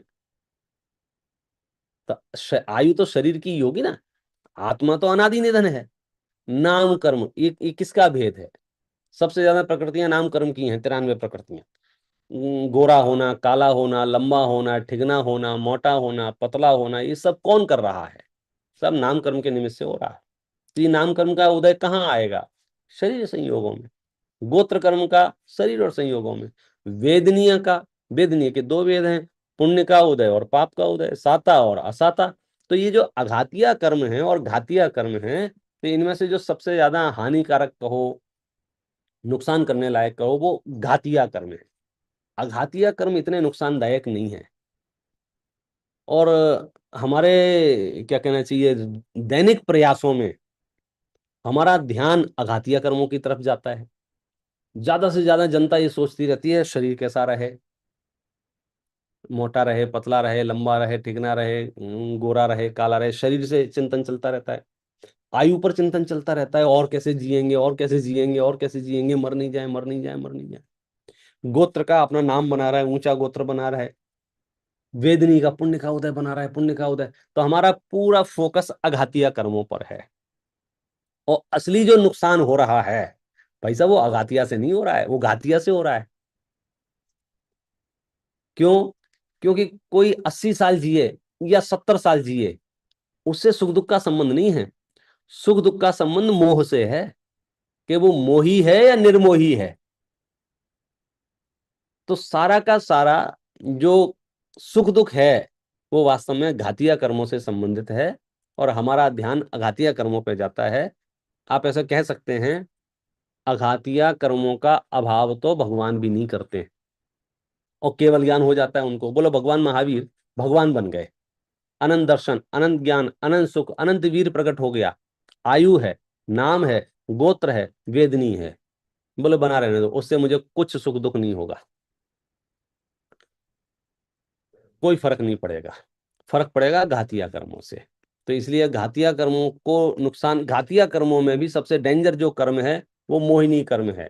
बाकी के 3 कर्मों में ज्यादा दम नहीं है। ये बात इसलिए कह रहा हूं कि इन 8 कर्मों में यदि आप प्लान करें कि मैं किस कर्म का अभाव करूं, कि सुनो, अघातिया कर्मों के बारे में तो सोचना ही छोड़ दो। मोटे हो, पतले हो, लंबे हो, ठिगने हो, कोई फर्क नहीं पड़ रहा है। सुखी हो या दुखी हो ये सोचो, धनवान हो या निर्धन हो ये मत सोचो, सुखी हो या दुखी हो ये सोचो। और सुख दुख भी धनवान और निर्धन पने से नहीं है। सुख दुख जो है अपने विचारों और अपने परिणामों से है। यानी मोह का उदय है तो दुखी है, और मोह का अभाव है तो सुखी है। तो यदि कर्मों के अभाव की यदि आप प्लानिंग कर रहे हो, तो मोहिनी कर्म के अभाव की प्लानिंग करो। और मोहिनी कर्म का अभाव हो गया तो बाकी के कर्मों का भी अभाव हो जाएगा। तत्वा सूत्र का वो जो सूत्र है ना, मोह क्षयाच ज्ञान दर्शनावरणांतर क्षयाच केवलम, के मोह का क्षय होने पर ज्ञानावरण दर्शनावरण अंतराय का क्षय हो जाता है और मोक्ष हो जाता है। यानी मोक्ष प्राप्ति के लिए मोह का क्षय करना है। मोह का क्षय होगा तो मोक्ष की प्राप्ति हो जाएगी। दूसरा जो अपन बात कर रहे थे वो भाव कर्मों की बात कर रहे थे। अभी अपने द्रव्य कर्मों की बात की, ये भाव कर्म है। भाव कर्म माने मोह राग द्वेष।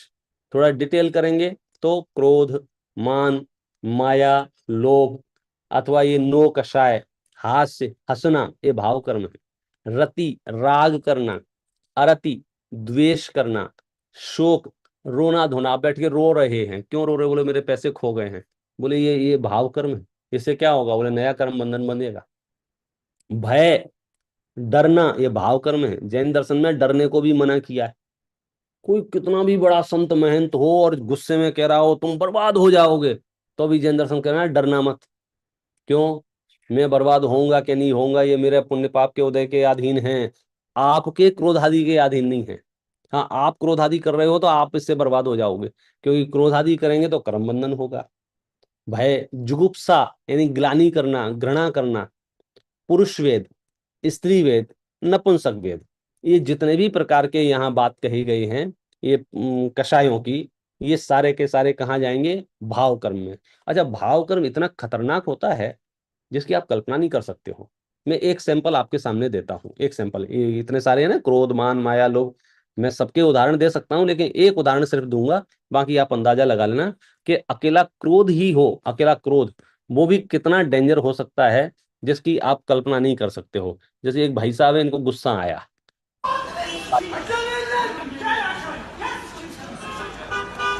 Polis aradılar mı?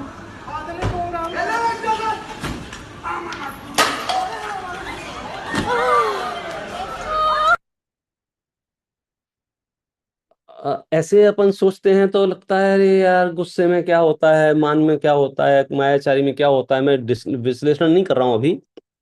एक एक कषाय का अंतिम परिणाम मृत्यु है। पहले मानसिक रूप से मरना शुरू कर देते हैं हम, अंदर में क्लेश करते हैं, संक्लेश करते हैं, आर्त ध्यान करते हैं। और जब क्रोध कंट्रोल में ना हो, मान कंट्रोल में ना हो, तो हम दूसरे पर प्रहार करने का प्लान करते हैं। और दूसरे के प्रहार करने का प्लान का मतलब यह है कि जाने अनजाने में आपके ऊपर तो प्रहार हो ही रहा है। तो ये भाव कर्मों को आप हल्के में नहीं ले सकते हो कि क्रोध मान माया लोग तो बड़े बोले। हास्य में क्या है? हास्य में क्या है? आप महाभारत पढ़ के देखो, वो हास्य ही तो था जिसके आधार से सारा का सारा झगड़ा झंझट हुआ है। हंसी हंसी में भी, राग में, द्वेष में, कहने का अर्थ है कोई भी विकार अभिनंदनीय नहीं हो सकता है, स्वागत करने योग्य नहीं हो सकता है। जैन दर्शन में किसी भी विकार को कोई तवज्जो नहीं दी है। क्यों? विकार आपको तकलीफ देता है, मतलब परेशान करता है, हानिकारक है, दुखदायक है। अब ये जो बात कही अपन ने द्रव्य कर्मों की, भाव कर्मों की, बराबर है। अब भाव कर्मों में अगर हम एक्टिविटी के तौर पर देखना जाए तो तीन भाग कर सकते हैं। एक पुण्य कर्म, एक पाप कर्म और एक धर्म। पुण्य और पाप ये दोनों कर्म हैं और इससे भिन्न धर्म है। अब ये थोड़ा सा समझने जैसी बात है। जनरल क्या हो रहा है कि जो कर्म के दो भेद है ना, पुण्य और पाप, एक को तो हम डाल देते हैं पाप को कर्म में और पुण्य को डाल देते हैं धर्म में। कहीं कहीं शास्त्रों में आचार्यों ने पुण्य को परंपरा से धर्म कहा है, नहीं कहा है ऐसा नहीं है, परंपरा से धर्म कहा है। लेकिन हम परमार्थ से समझने जाएंगे तो पुण्य और पाप कर्म है और पुण्य पाप से रहित जो भाव है वो धर्म है। जैसे आपने हिंसा की तो बोले क्या होगा? बोले पाप लगेगा। पाप लगेगा, क्या होगा? दुर्गति होगी। अच्छा, आपने जीवन भर अहिंसा का पालन किया, किसी को नहीं मारा, इससे क्या होगा? बोले पुण्य होगा। पुण्य होगा तो क्या होगा? बोले स्वर्ग जाऊंगा। तो आपने पाप किया तो नरक गए, पुण्य किया तो स्वर्ग गए। प्रश्न ये है, प्रभु मोक्ष कैसे जाओगे? मोक्ष कैसे जाओगे? क्योंकि कर्म जो हैं वो संसार दे सकते हैं, कर्म मोक्ष नहीं दे सकते हैं। मोक्ष के लिए तो कर्मों का अभाव चाहिए। तो फिर बात सामने आएगी कि जो पुण्य और पाप दोनों ही नहीं करते हैं वे मोक्ष में जाते हैं। मुनरा जब ध्यानस्थ होते हैं, बताओ वे पुण्य कर रहे होते हैं या पाप कर रहे होते हैं? कि अगर वे पुण्य पाप करते रहेंगे तो संसार में रहेंगे। संसार से मुक्त होने के लिए उन्हें धर्म करना होगा। धर्म समता भाव रूप है, धर्म वीतराग भाव रूप है, धर्म सहज रूप है, धर्म वस्तु का स्वभाव है, धर्म नेचर है। धर्म करते समय आपको कुछ नहीं करना है। मैं ये पॉइंट इसलिए समझा रहा हूं कि कभी शरीर की ऐसी भी अवस्था होगी कि आपसे करवट नहीं बदली जा रही होगी, उस समय भी परिणामों में समता भाव धरकर आप धर्म धारण कर सकते हैं। हाँ, क्रम में, परंपरा में, अलग अलग भूमिकाओं में, अलग अलग परिस्थितियों में आपके जीवन के साथ पुण्य पाप जुड़ा हुआ है। तो पुण्य और पाप की चक्की चलती रहेगी। तो हम उसके डेप्थ में जाकर के ये समझ लें। और पुण्य पाप को भी जब हम डिटेल में समझते हैं, उनके भेद प्रभेदों को, तो पुण्य और का उदय, पाप का उदय, पुण्य का परिणाम, पाप का उदय, ये आपने सुना होगा। कल मैंने पढ़ा चुका हूँ, ये सब शब्द बता रहा हूँ आपको। पुण्य का उदय, पाप का उदय, पुण्य का परिणाम, पाप का परिणाम। मतलब ये है कि यदि मेरे पुण्य का उदय चल रहा है तो परिणाम भी पुण्य का होगा, या पाप का उदय चल रहा है तो परिणाम भी पाप के होंगे, ऐसा जरूरी नहीं है। जैसे किसी ने आपको गालियां दी तो ये क्या है? बोले पाप का उदय है। तो पाप का उदय है तो आपको मन मलिन करना पड़ेगा, ये कंपलसरी नहीं है। मैंने आपको परिणाम खराब करने पड़ेंगे, ये जरूरी नहीं है। अथवा पुण्य का उदय है तो आपके परिणाम अच्छे रहेंगे, जरूरी नहीं है। जिनके बहुत पुण्य का उदय है, खूब गाड़ियां हैं, खूब पैसा है, खूब सब कुछ है, बोलो उनके परिणाम पुण्य के रहेंगे, जरूरी है क्या? और जिनके पास कुछ नहीं है, कुछ नहीं है, खाने पीने के ठिकाने नहीं है, उनके परिणाम पाप के रहेंगे, जरूरी है क्या? नहीं। तो ये रहस्य समझना, पुण्य के उदय से और पाप के उदय से कुछ हो ही नहीं रहा है। जो हो रहा है पुण्य के परिणाम और पाप के परिणाम से हो रहा है। हमारा ज्यादातर ध्यान उदय पर चला जाता है। अरे यार साहब, हमारा उदय अच्छा नहीं है, कोई हमको पूछता नहीं है, हमारी आजीविका ठीक नहीं है, हमारे पास पैसे नहीं। हम उदय को देखकर बात करते हैं। आचार्य कहते हैं उदय को मत देखो, परिणामों को देखो। आपके चक्रवर्ती का भी उदय रहा और परिणाम खराब रहा तो आप नरक जाओगे। और आपके पास उदय ठीक नहीं है बाहर से देखने में, परिणाम अच्छा रहा तो आपके मोक्ष को कोई नहीं रोक सकता है। यानी आपका भला बुरा उदय के अधीन नहीं, परिणामों के अधीन है। ये इस कॉन्सेप्ट का बेस है। माने पुण्य के उदय में भी पाप के परिणाम देखे हैं हमने, और पाप के उदय में भी पुण्य के परिणाम देखे हैं। ऐसा क्रॉस हमने देखा है। इसलिए शास्त्रीय नाम इनके हैं पुण्यानुबंधी पुण्य का उदय, पापानुबंधी पुण्य का उदय, पापानुबंधी पाप का उदय और पुण्यानुबंधी पाप का उदय। बहुत ही संक्षेप से ये डिस्कशन किया है, जिसका सार ये है कि उदय से परिणाम का कोई लेना देना नहीं है। माने हम इस बात से तो डिप्रेशन में जा ही नहीं सकते हैं, और यार मैं क्या करूं, मेरा पाप का उदय चल रहा है। आचार्य कहते हैं चलने दे, पाप का उदय में चलने दे, तू परिणाम क्यों बिगाड़ रहा है। सब मुंह लटका के बैठा था मैं, बोले साहब जैन साहब मुंह लटका के क्यों बैठे हो। अरे मेरी दुकान में आग लग गई है। अरे दुकान में आग लग गई है, ये पाप का उदय है, तुम बैठ के नमोकार मंत्र की माला क्यों नहीं जपते हो। अरे यार दुकान में आग लगी होगी और हम नमोकार मंत्र की माला जप सकते हैं। हाँ क्यों नहीं जप सकते। दुकान बोलो शरीर में आग लगी हो तो जप सकते हो। कितने उपसर्ग हैं जो केवल परमात्मा केवल ज्ञान को प्राप्त हुए उपसर्ग के काल में। जैन दर्शन के सिद्धांतों को गहराई से समझें तो कोई समस्या ही नहीं रह जाएगी विश्व में। अभी क्या हो रहा है, कोई दो बातें कह के गया, हम रात भर वो सोच रहे हैं उसने ऐसा क्यों कह दिया, मुझसे क्यों कह दिया, वो समझता नहीं है मैं कितना बड़ा आदमी हूं, मेरी बेइज्जती हो गई है। अब हम रात भर अपना समय खराब कर रहे हैं। उदय आया था 30 सेकंड जब उसने दुर्वचन कहे थे, और परिणाम बिगाड़े हमने 300 सेकंड, 300 मिनट, रात भर सोचते रहे। समझदारी किसमें है कि उदय को परिणामों से मिलाओ मत, उदय को उदय में रहने दो, परिणाम भिन्न है। चाहे पुण्य का उदय चले अहंकार मत करो, चाहे पाप का उदय चले परेशान मत हो। परिणाम जैसे रखोगे फल तो परिणामों का मिलेगा, उदय से नहीं मिलेगा। बोलो जितने धनवान लोग हैं वे स्वर्ग जाएंगे कि नरक जाएंगे। कि धनवान होने से नरक स्वर्ग नहीं जाएंगे वे उस धन का उपयोग दान आदि में करेंगे या पाप में करेंगे उससे फर्क पड़ेगा।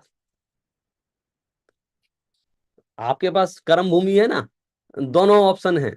आप अपने संयोगों का सदुपयोग भी कर सकते हैं, आप अपने संयोगों का दुरुपयोग भी कर सकते हैं। यदि सदुपयोग नहीं करोगे तो दुरुपयोग तो होना ही होना है। इस निकृष्ट काल में भी जहां जहां भी धर्म के उत्कृष्ट प्रयास हो रहे हैं, अपना योगदान देके समझना कि मैंने इस जन्म में सबसे भद्र काम किया है। अन्यथा तो आप समझ लो ये धरती पे ही पड़ा रह जाएगा। चक्रवर्तियों का 6 खंड भी यहीं रह गया है, तो हमारे साथ जाने की व्यवस्था तो है नहीं। बात यह है कि उदय आपका कैसा चल रहा है उससे सुख दुख का कोई लेना देना नहीं है। हमारा सुख दुख हमारे अधीन है।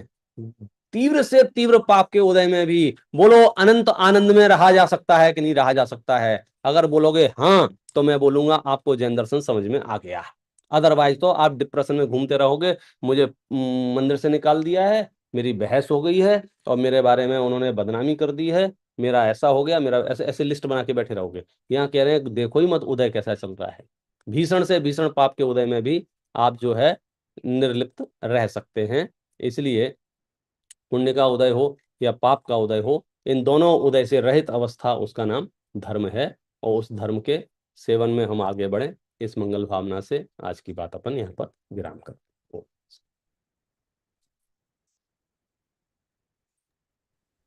थैंक यू पंडित जी।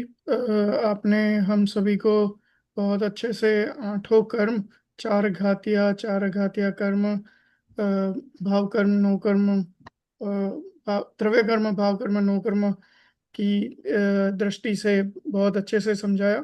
अब हम क्वेश्चन लेंगे। आई थिंक सबसे पहले क्वेश्चन था हेमेंद्र एंड चंद्रिका मेहता जी का, बट बाद में उनका आंसर आया कि उनको आंसर मिल गया। तो लग रहा है कि पूरा समझने के बाद उनको उनका उत्तर मिल गया है। तो हम लोग सेकंड क्वेश्चन पे जाएंगे। एसके जी का क्वेश्चन है, please explain what is soul and where it resides during life. तो ये पहला क्वेश्चन है। एंड देन दूसरा है where and how it goes after death of a body and how and whose it's decided to got मोक्ष where it exists। तो 2 question है उनके। बहुत बढ़िया। देखो, इसका सिंपल सा मेथड ये है। पहला, शरीर और आत्मा का मिलना, शरीर और आत्मा का अलग होना।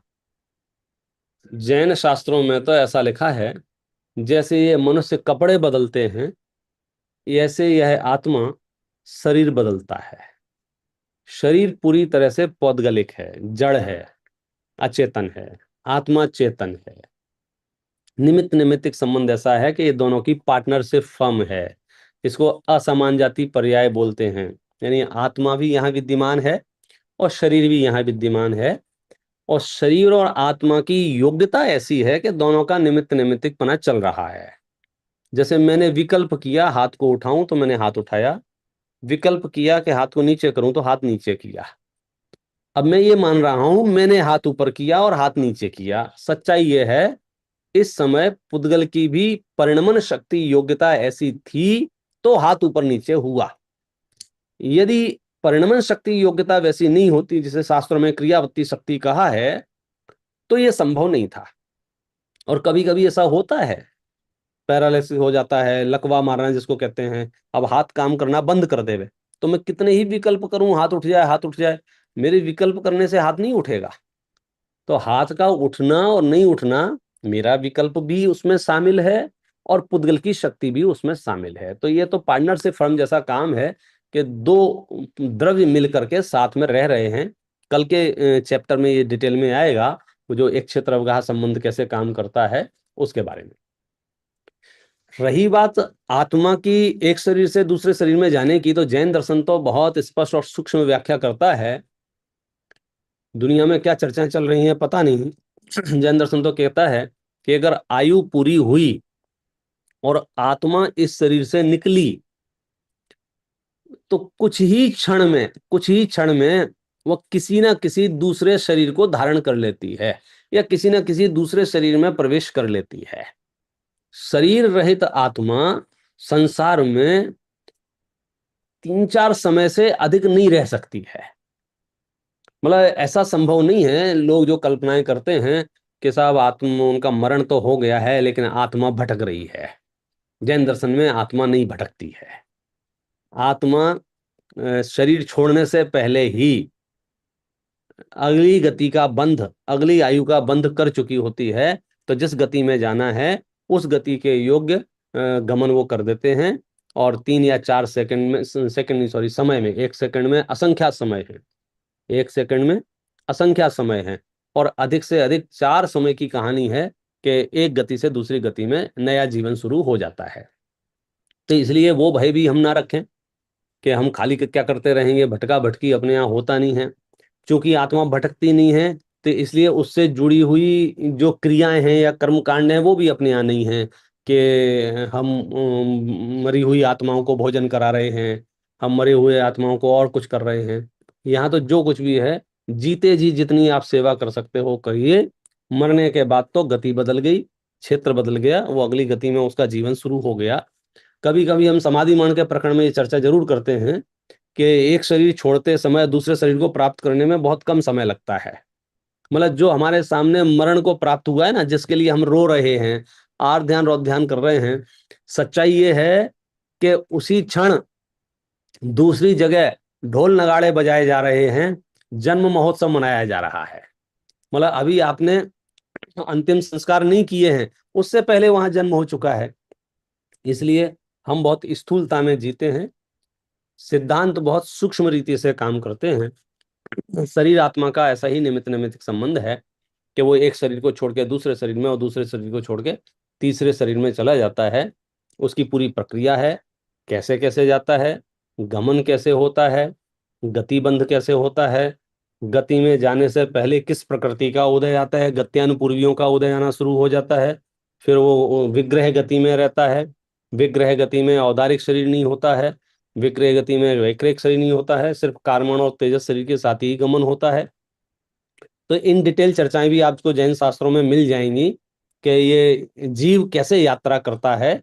स्थूलता से कह सकते हैं, जैसे हम एक शहर से दूसरे शहर में चले जाते हैं। अब मैं जिस गांव में पैदा हुआ था वहां से फिर पढ़ने के लिए जयपुर आ गया। पढ़ाई करने के बाद 2-3 साल बम्बई रहा, फिर मैं नागपुर पहुंच गया।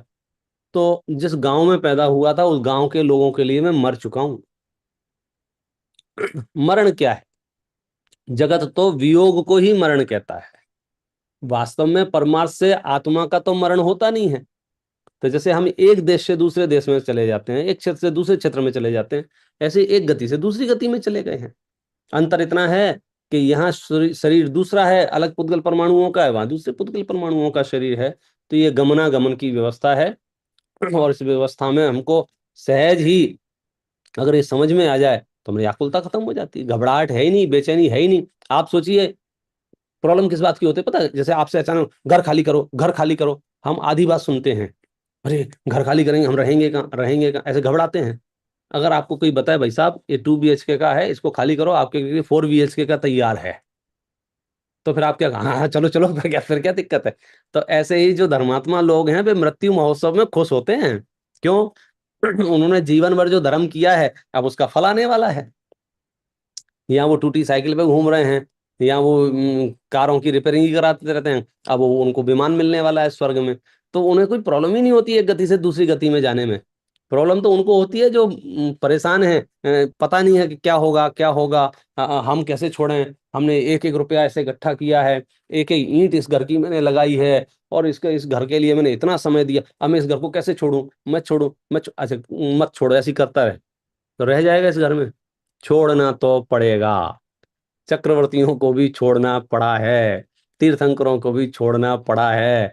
तो तीर्थंकर और चक्रवर्तियों के अगेंस्ट प्लानिंग मत कर अपनी, उसी रास्ते की प्लानिंग कर, तो आपको बहुत सहज व्यवस्था हो जाएगी। दूसरा क्या था? या हम लोग दूसरा क्वेश्चन लेते हैं चिराग जी का। उनका 2 क्वेश्चन है, नो कर्म और नाम कर्म में क्या फर्क है?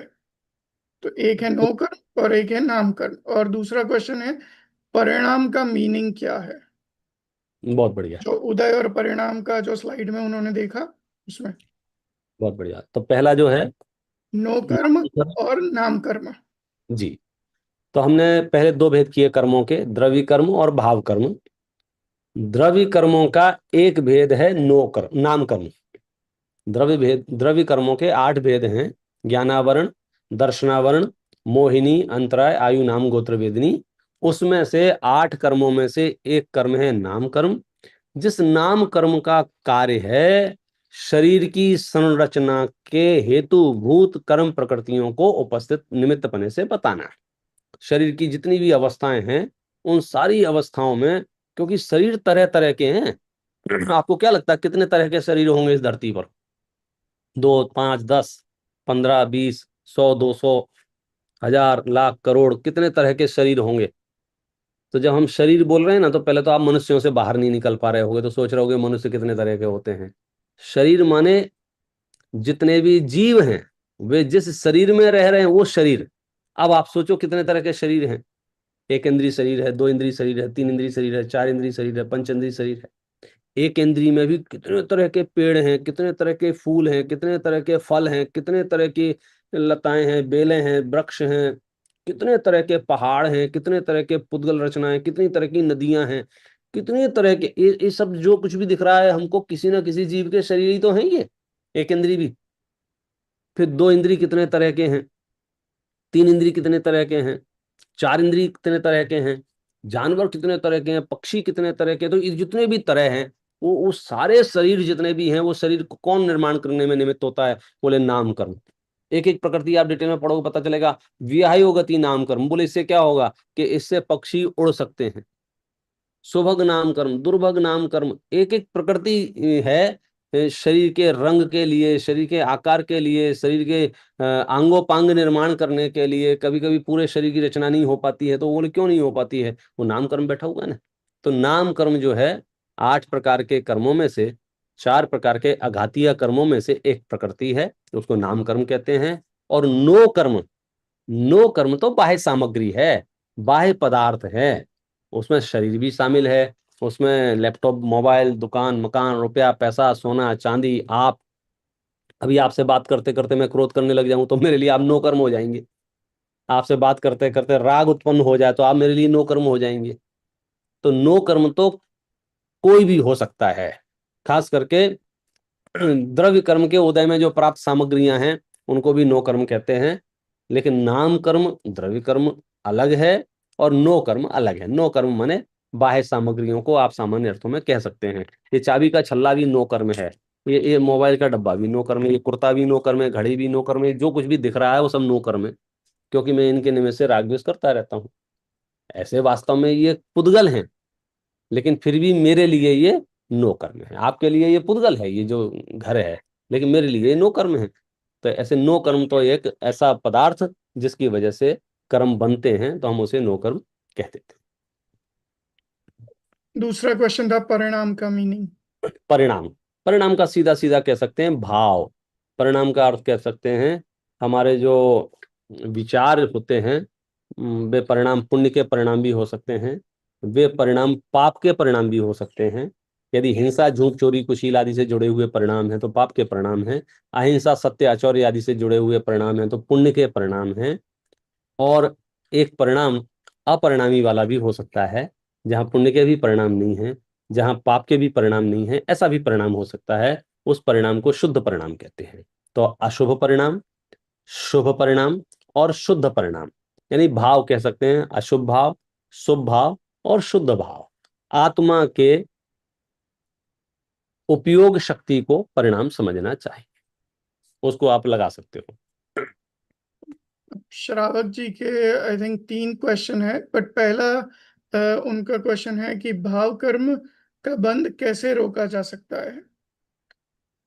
भाव कर्म का बंध कैसे रोका जा सकता है? वस्तु के स्वरूप को समझकर, जैसी वस्तु है वैसा परिणमन होने लग जाए तो भाव कर्मों का बंध रुक जाएगा। प्रश्न यह है कि भाव कर्म हो क्यों रहे हैं, गुस्सा आ क्यों रही है, मान हो क्यों रहा है? अज्ञानता से। हमें लग रहा है कि आप मेरा नुकसान पहुंचा सकते हो, इसलिए गुस्सा आ रहा है। सिद्धांत समझने के बाद हमें लगता है कि आप मेरा नुकसान नहीं पहुंचा सकते हो, तो हमें गुस्सा नहीं आता है। तो गुस्सा आना अज्ञानता से है, गुस्सा नहीं आना ज्ञान का फल है। तो हम श्रुत का अभ्यास करके ज्ञान रूप हो जाएं तो हमें क्रोधादि विकार उत्पन्न नहीं होंगे, क्योंकि क्रोधादि विकार उत्पन्न होने का मतलब यह है कहीं ना कहीं किसी ना किसी कोने में अज्ञानता और कषायों के संस्कार पड़े हुए हैं। अज्ञान और कषाय नहीं है तो हमारा बात बन जाती है। कषाय भी अज्ञान आधारित है, अज्ञान नहीं है तो कषाय भी नहीं है। तो हम अगर क्रोधादि विकारों को रोकना चाहते हैं तो हमें वस्तु के सटीक स्वरूप को समझना चाहिए। आपको गुस्सा आ ही नहीं सकता है। मैं कहता हूं इस मोबाइल को तोड़ता हूं मैं, और आप गुस्सा करके बताओ कि मैं क्यों गुस्सा करके बताऊं, मेरा थोड़ा ही है। हाँ, ये जो आपने बोला ना मेरा थोड़ा ही है, आचार्य कह रहे हैं इस धरती पर एक भी परमाणु तुम्हारा नहीं है, ये तुम मान लो, तुमको गुस्सा नहीं आएगा। गुस्सा इसलिए आ रहा है कि हमने कहीं कहीं अतिक्रमण कर रखा है, कब्जा कर रखा है, ये मेरा है, ये मेरा है, ये मेरा है, ये पद मेरा है, ये पैसा मेरा है, ये समाज मेरी है, ये संस्था मेरी है। तो वो आपको पीड़ा पहुंचा रही है। आप एक बार कह दो एक परमाणु भी इस धरती पर मेरा नहीं है, तो फिर आपको क्रोधादि विकार उत्पन्न नहीं होंगे। आपने उनके दूसरे क्वेश्चन का भी काइंड ऑफ आंसर दे दिया है, बट उनका एक था कि क्या भाव पूजा और द्रव्य पूजा के द्वारा मैं कर्मों के परिणाम या उदय की तीव्रता को कम कर सकता हूं या नहीं, उसमें क्षय उसके क्षय में सहायक बन सकता हूं कि नहीं। फिर से क्या? भाव पूजा और द्रव्य पूजा के द्वारा मैं कर्मों के परिणाम की तीव्रता को कम कर सकता हूं, उसके क्षय में सहायक बन सकता हूं, ये उनका क्वेश्चन है। बन सकते हैं। जैन शास्त्रों में लिखा है प्रत्येक प्रशस्त परिणाम, यदि आपका लक्ष्य सटीक है तो आपको कषायों की मंदता में हेतु बनता है, और कषायों की मंदता के काल में पुरुषार्थ तीव्र होता है। तो आप पूजा करते हैं, स्तुति करते हैं, माला जाप करते हैं, कुछ भी प्रशस्त क्रिया करते हैं, तो उस समय कषाय मंद होती है, और मंद कषाय में अगर पुरुषार्थ करना चाहें तो और तीव्र हो सकता है। दारू पीते पीते तो कोई मोक्ष जाएगा नहीं, यानी नशे में तो मोक्ष जाएगा नहीं। तो व्यसनों से बचना, देव पूजा आदि करना भी एक उपाय बताया गया है निस्संदेह। और इसमें से सबसे तीव्र उपाय बताया गया है सत शास्त्रों का अभ्यास, जिनवाणी का अभ्यास, स्वाध्याय, क्योंकि वो केवली परमात्मा की वाणी है। केवली परमात्मा की वाणी को समझते समय जो परिणाम शांत होते हैं, परिणाम मंद होते हैं, उसमें और तीव्र पुरुषार्थ होता है मतलब अपन एक भक्ति का कार्यक्रम रखते हैं, पता है, तो आप क्रियात्मक रूप से तो वीडियो बहुत अच्छे बनते, उसकी रीलें बहुत अच्छी बनती हैं, ऐसे ऐसे हो रहा है, सब एक एक लाइन सब बचे, लेकिन परिणाम कैसे होते हैं ये भगवान जाने। लेकिन ये जो व्याख्यान चल रहे हैं इसमें क्रिया रूप से वीडियो वीडियो नहीं बन रहे हैं, लेकिन आपके परिणाम बहुत इन्वॉल्व हैं। ज्ञान में जो विशुद्धता पक रही है, तो वाणी को समझने में जो विशुद्धता पकती है वो क्रियाओं की अपेक्षा से अधिक होती है। बात ये नहीं है कौन सी क्रिया अच्छी है कौन सी क्रिया खराब है, जो भी आपको अलग अलग भूमिकाओं के अनुसार लोग करते हैं, बात यह है कि तत्व ज्ञान समझ लोगे तो वो क्रिया सार्थक क्रिया हो जाएगी, और तत्व ज्ञान नहीं समझोगे, सिर्फ शब्दों पे थिरक रहे होगे, तो पूरी दुनिया शब्दों पे थिरक रही है। अलग अलग मंदिरों में अलग अलग शब्द हैं, वो ऐसे ऐसे करते रहते हैं और वो समझते हैं धर्म हो रहा है। परिणामों से धर्म होगा, आपकी समझ से धर्म होगा। समझ के साथ में आप ऐसे ऐसे करोगे बहुत बढ़िया, बिना समझ के करोगे तो लाभ नहीं मिलेगा। तो क्या करें कि जितना समय मिले उतने समय में हम जाने कि केवली भगवान ने क्या कहा है।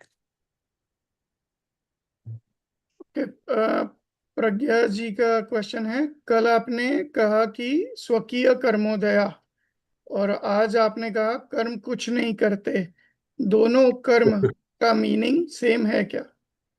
आज देखो ऐसा है कि अज्ञानता इस स्तर की फैली हुई है कि पूरे विश्व के सभी फिलोसोफर सभी दार्शनिक कारण कार्य व्यवस्था को मानते हैं। ऐसा कोई नहीं है जो इस व्यवस्था को नहीं मानता हो। किसी से भी पूछना कि कार्य हुआ है तो कुछ ना कुछ तो कारण होगा। बस यही एक पॉइंट है जिसके आधार से पूरी धरती हर कार्य का किसी ना किसी को कारण मान रही है। वो कारण सही है या गलत है ये नहीं पता है। तो आधी से ज्यादा धरती तो जीवन मरण सुख दुख हानि लाभ का कारण किसी परम शक्ति को मान रही है। तो हमने परम शक्ति से समझो स्वरूप समझाने के लिए हमने कर्मों का विस्तृत स्वरूप बताया कि ये निमित्त निमित्तिक संबंध बन रहा है वो कैसे बन रहा है। तो हमने एक के निषेध में दूसरे की स्थापना की। हमने परम शक्ति ईश्वर शक्ति अलग अलग नामों से है उसका निषेध करते हुए कहा कि भाई वो कुछ नहीं कर रहा है, जो कुछ भी मैनेजमेंट हो रहा है वो कर्मों से हो रहा है। तो आपका ध्यान कर्मों पे आ गया, फिर आपकी सुई कर्मों पे अटक गई। फिर हमने कहा भैया कर्म कुछ नहीं कर रहे हैं, कर्म तो वफादार नौकर हैं, जैसा ऑर्डर देते हो वैसा बेचारे कर देते हैं। कर्म बेचारे कौन भूल मेरी अधिकाई। तो जो कुछ भी हो रहा है वो आपके अपने परिणामों से हो रहा है, आपकी अपनी अज्ञानता और कषायों से हो रहा है। कर्म तो जड़ है, कर्मों का क्या दोष है। तो इस तरह से कर्म कुछ करते हैं या कर्म कुछ नहीं करते हैं, ये इसे कथनचित समझना चाहिए, इसे स्यादवाद समझना चाहिए। जब कोई अंध भक्ति में पत्थरों को कारण मान रहा होगा, किसी ईश्वर को कारण मान रहा होगा सुख दुख में, किसी अगरबत्ती को कारण मान रहा होगा, तंत्र मंत्र को कारण मान रहा होगा, आस्तु वास्तु को कारण मान रहा होगा, राशि रत्न को कारण मान रहा होगा, तो उस सभी कारणों से उसे बचाने के लिए सीधा कर्म कारण हम उपस्थित करेंगे। और कर्मों की हम बहुत डिटेल चर्चा करेंगे गौमट सारादि ग्रंथों में। ऐसे ऐसे कर्म होते हैं भाई साहब, ऐसे ऐसे कर्म होते हैं। जब आप कर्मों तक पहुंच जाओगे फिर कहेंगे कि भैया थोड़ा सा कर्मों को और अच्छे से समझ लो, ये जड़ हैं, इन पे नाराजगी मत व्यक्त करो, हमारा अज्ञानता ही हमें संसार भ्रमण का कारण है। तो हम कर्मों को कहीं कर्ता कहते हैं और कर्मों को कहीं कर्ता नहीं कहते हैं, ये सियादवाद से ऐसा समझना चाहिए। लास्ट दो क्वेश्चन, आई थिंक आपने उसका आंसर अभी दे ही दिया। भाव कर्म पुद्गल है या जीव, आपने स्पष्टता कर दी कि कर्म और भाव कर्म एक प्रकार है जो जड़ है, पुद्गल है। आर शाज आईपैड, उनका हैंड रेस है। एक भाव कर्मों में भी स्यादवाद है। भाव कर्म को चेतन भी कहा है शास्त्रों में और भाव कर्म को अचेतन भी कहा है। अध्यात्म ग्रंथों में भाव कर्मों को अचेतन पुद्गल कहा है, आगम शैली में भाव कर्मों को चैतन्य का विकार कहा है। तो चैतन्य का विकार भी चेतन ही होगा। मतलब ऐसा नहीं है कि क्रोध आदि जो हैं उनमें स्पर्श रस गंधवर्ण आपको मिलेगा, उसमें स्पर्श रस गंधवर्ण नहीं मिलेगा, इसलिए वो सविकारी चैतन्य परिणाम है समय सार में भी। तो लेकिन वो विकार मेरे काम का नहीं है, वो विकार उपयोगी नहीं है, तो फिर मैं उसे पुद्गल में डालता हूं कि ये तो पुद्गल है, मुझे क्या। जैसा पुद्गल मेरे लिए पर है ऐसा विकार मेरे लिए पर है। ये वेद विज्ञान की अनुभूति के लिए कथन आपको जिनवाणी में मिल जाएंगे। आर शाज आईपैड, उनका हैंड रेस है, आप अनम्यूट करके क्वेश्चन पूछ सकते हैं। हाँ, जय जिनेन्द्र। जी जय जिनेन्द्र। जय जिनेन्द्र भैया जी, बहुत बहुत धन्यवाद आपको। हमें बहुत ही सीखने को मिलता है। आपके साथ अष्टानिका पर्व में साथ रहने का। मेरा एक दो क्वेश्चन है। ये क्वेश्चन ये है कि हम द्रव्य कर्म के लिए तो कर्म दहन व्रत करते हैं, चारित्र शुद्धि व्रत करते हैं, पर भाव कर्म कम करने के लिए कोई उपाय है और क्या कर सकते हैं उसके लिए हम? मैं आपसे पूछूंगा कि आप द्रव्य कर्मों के नाश के लिए कर्म दहन विधान किया, हाँ। तो आपने जो कुछ भी किया वो कर्मों ने सुना, द्रव्य कर्मों ने, वे जड़ हैं। तो आपको ये सोचना होगा कि कर्म दहन विधान से कर्मों का नाश कैसे होगा। तो कर्म, इसीलिए तो कर्मों का दहन बोलते हैं ना। हाँ, वो कर्मों का दहन कैसे होगा, कर्मों का नाश कैसे होगा। जैसे अंधकार है, ठीक है, अब अंधकार का नाश करना है तो अंधकार का नाश कैसे होगा। मैं एक काम करता हूँ, एक अंधकार के ऊपर पूजा लिखता हूँ और पढ़ता हूँ, हे अंधकार तुम चले जाओ, तुम बहुत बेकार हो, परेशान कर रहे हो, इस तरह से हम पढ़ें तो अंधकार जाएगा कि नहीं जाएगा। कि अंधकार जाएगा प्रकाश के आने से। तो बिल्कुल। आप अगर कर्म दहन विधान की पंक्तियां आप ध्यान से पढ़ोगे तो उन पंक्तियों में ये बात आएगी कि जब हम क्रोधादि विकार नहीं करेंगे तो इन कर्मों का नाश हो जाएगा। तो अच्छा, तो हाँ, उस अनुष्ठान में भी, क्योंकि स्थूल जीवों को सीधे बात पकड़ में नहीं आती है, तो सरलता से मोक्ष मार्ग में लगाने के लिए आप भक्ति करो, भक्ति से कर्म नाश हो जाएगा। आप पूजा करो, पूजा से कर्म नाश हो जाएगा। आप माला जपो, माला से कर्म नाश हो जाएगा। वास्तविकता यह है कि माला जपते समय, पूजन करते समय, भक्ति करते समय मेरे जो परिणाम निर्मल होंगे, उन निर्मल परिणामों से कर्म नहीं बंधेंगे।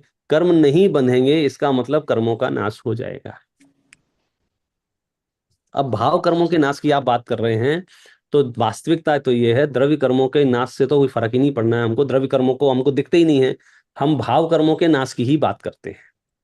कर्म दहन बिल्कुल विधान में भी नाम द्रव्य कर्मों का है, लेकिन हम ये चाहते हैं कि हमारे भाव कर्मों का नाश हो, क्योंकि भाव कर्मों का यदि नाश हो गया तो फिर द्रव्य कर्म कुछ नहीं कर सकते।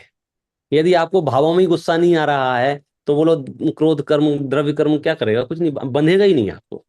तो हमारा पूरा प्रयास ये है हमारी आत्मा निर्मल रहे, हमारे भाव निर्मल रहें। हमारे भाव निर्मल रहेंगे तो द्रव्य कर्म का भी नाश हो जाएगा। मतलब भाव कर्मों के नाश के लिए ही सारी प्रक्रिया चल रही है, चाहे वो व्रत हो, चाहे उपवास हो, चाहे संयम हो, चाहे स्वाध्याय हो, जितने भी अनुष्ठान हैं वे सबके सब भाव कर्मों के नाश के प्रयास के लिए हैं। क्योंकि द्रव्य कर्म फिजिकल पुद्गल हैं, वे तो हमें हमसे छूट के किसी और को बंध जाएंगे, उनका क्या है। भाई हथकड़ियां बिल्कुल। जो है ना, हथकड़ियां, तो हाँ, हथकड़ियों का नाश करना है, क्योंकि हथकड़ियों से मैं बंधन में हूं। तो हथकड़ियों का नाश कैसे होगा कि आप सदव्यवहार करो तो पुलिस वाले ये वाली हथकड़ियां निकाल के किसी और को पहना देंगे जो अपराध कर रहे होंगे। तो द्रव्य कर्मों का नाश होने का मतलब है कि मैं द्रव्य कर्मों से मुक्त हो जाऊं, और द्रव्य कर्मों से मुक्त होने का मतलब यह है कि मुझे भाव कर्मों से ही मुक्त होना है, मुझे राग द्वेष से मुक्त होना है, मुझे क्रोधमान माया लोभ से मुक्त होना है, मुझे किसी के प्रति घृणा राग द्वेष नहीं रखना है। तो फिर आपका रास्ता खुल जाएगा। ठीक है, जी। बहुत बढ़िया, थैंक यू। अच्छा। Jatin bhai, I think you can take over. Yeah, thank you चिराग भाई। प्रणाम पंडित जी, बहुत ही अच्छा प्रवचन रहा आज का। Let me share the screen and I would like to acknowledge.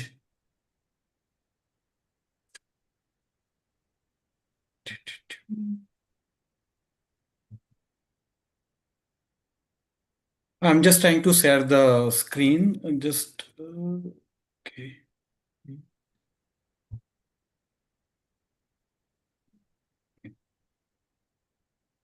Yeah.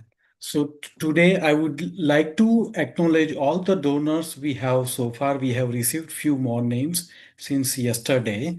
So Kishore and Nimita Sa, New Jersey, Pradyuman Bai and Dhanlakshmi Ben Zaveri from Maryland, Sanjay and Swati Jain, Washington DC, Geetaben and Kamlesh Sa from Maryland, Jiten and Neeru Sa, Atlanta, Himanshu Mehta, London, Virginia, Hemendra and Chandrika Mehta, Chicago. There are two anonymous donors, one from Atlanta and another donor from Nevada Jain Center of Las Vegas. Jugnu Shah from Minnesota. All the donors have pledged the donation of $151. Khub Anumodna for your generous donations and support. Uh,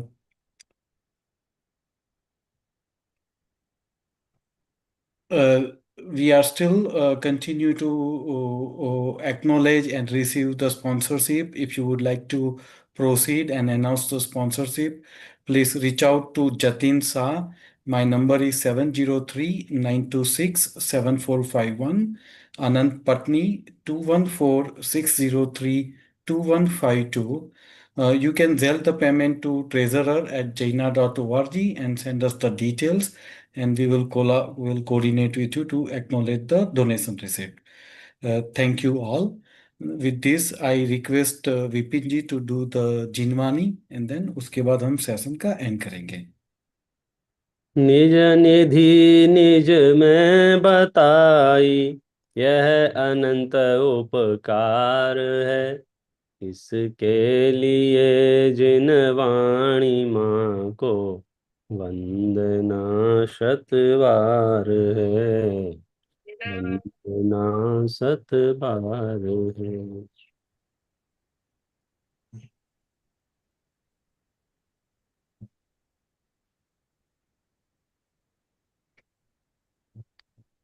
Dhimen bhai, you can end the session now. Yes, I'm ending the session. Thank you. Jatin bhai, very good. Bipin ji, dhanyawad. Thank you.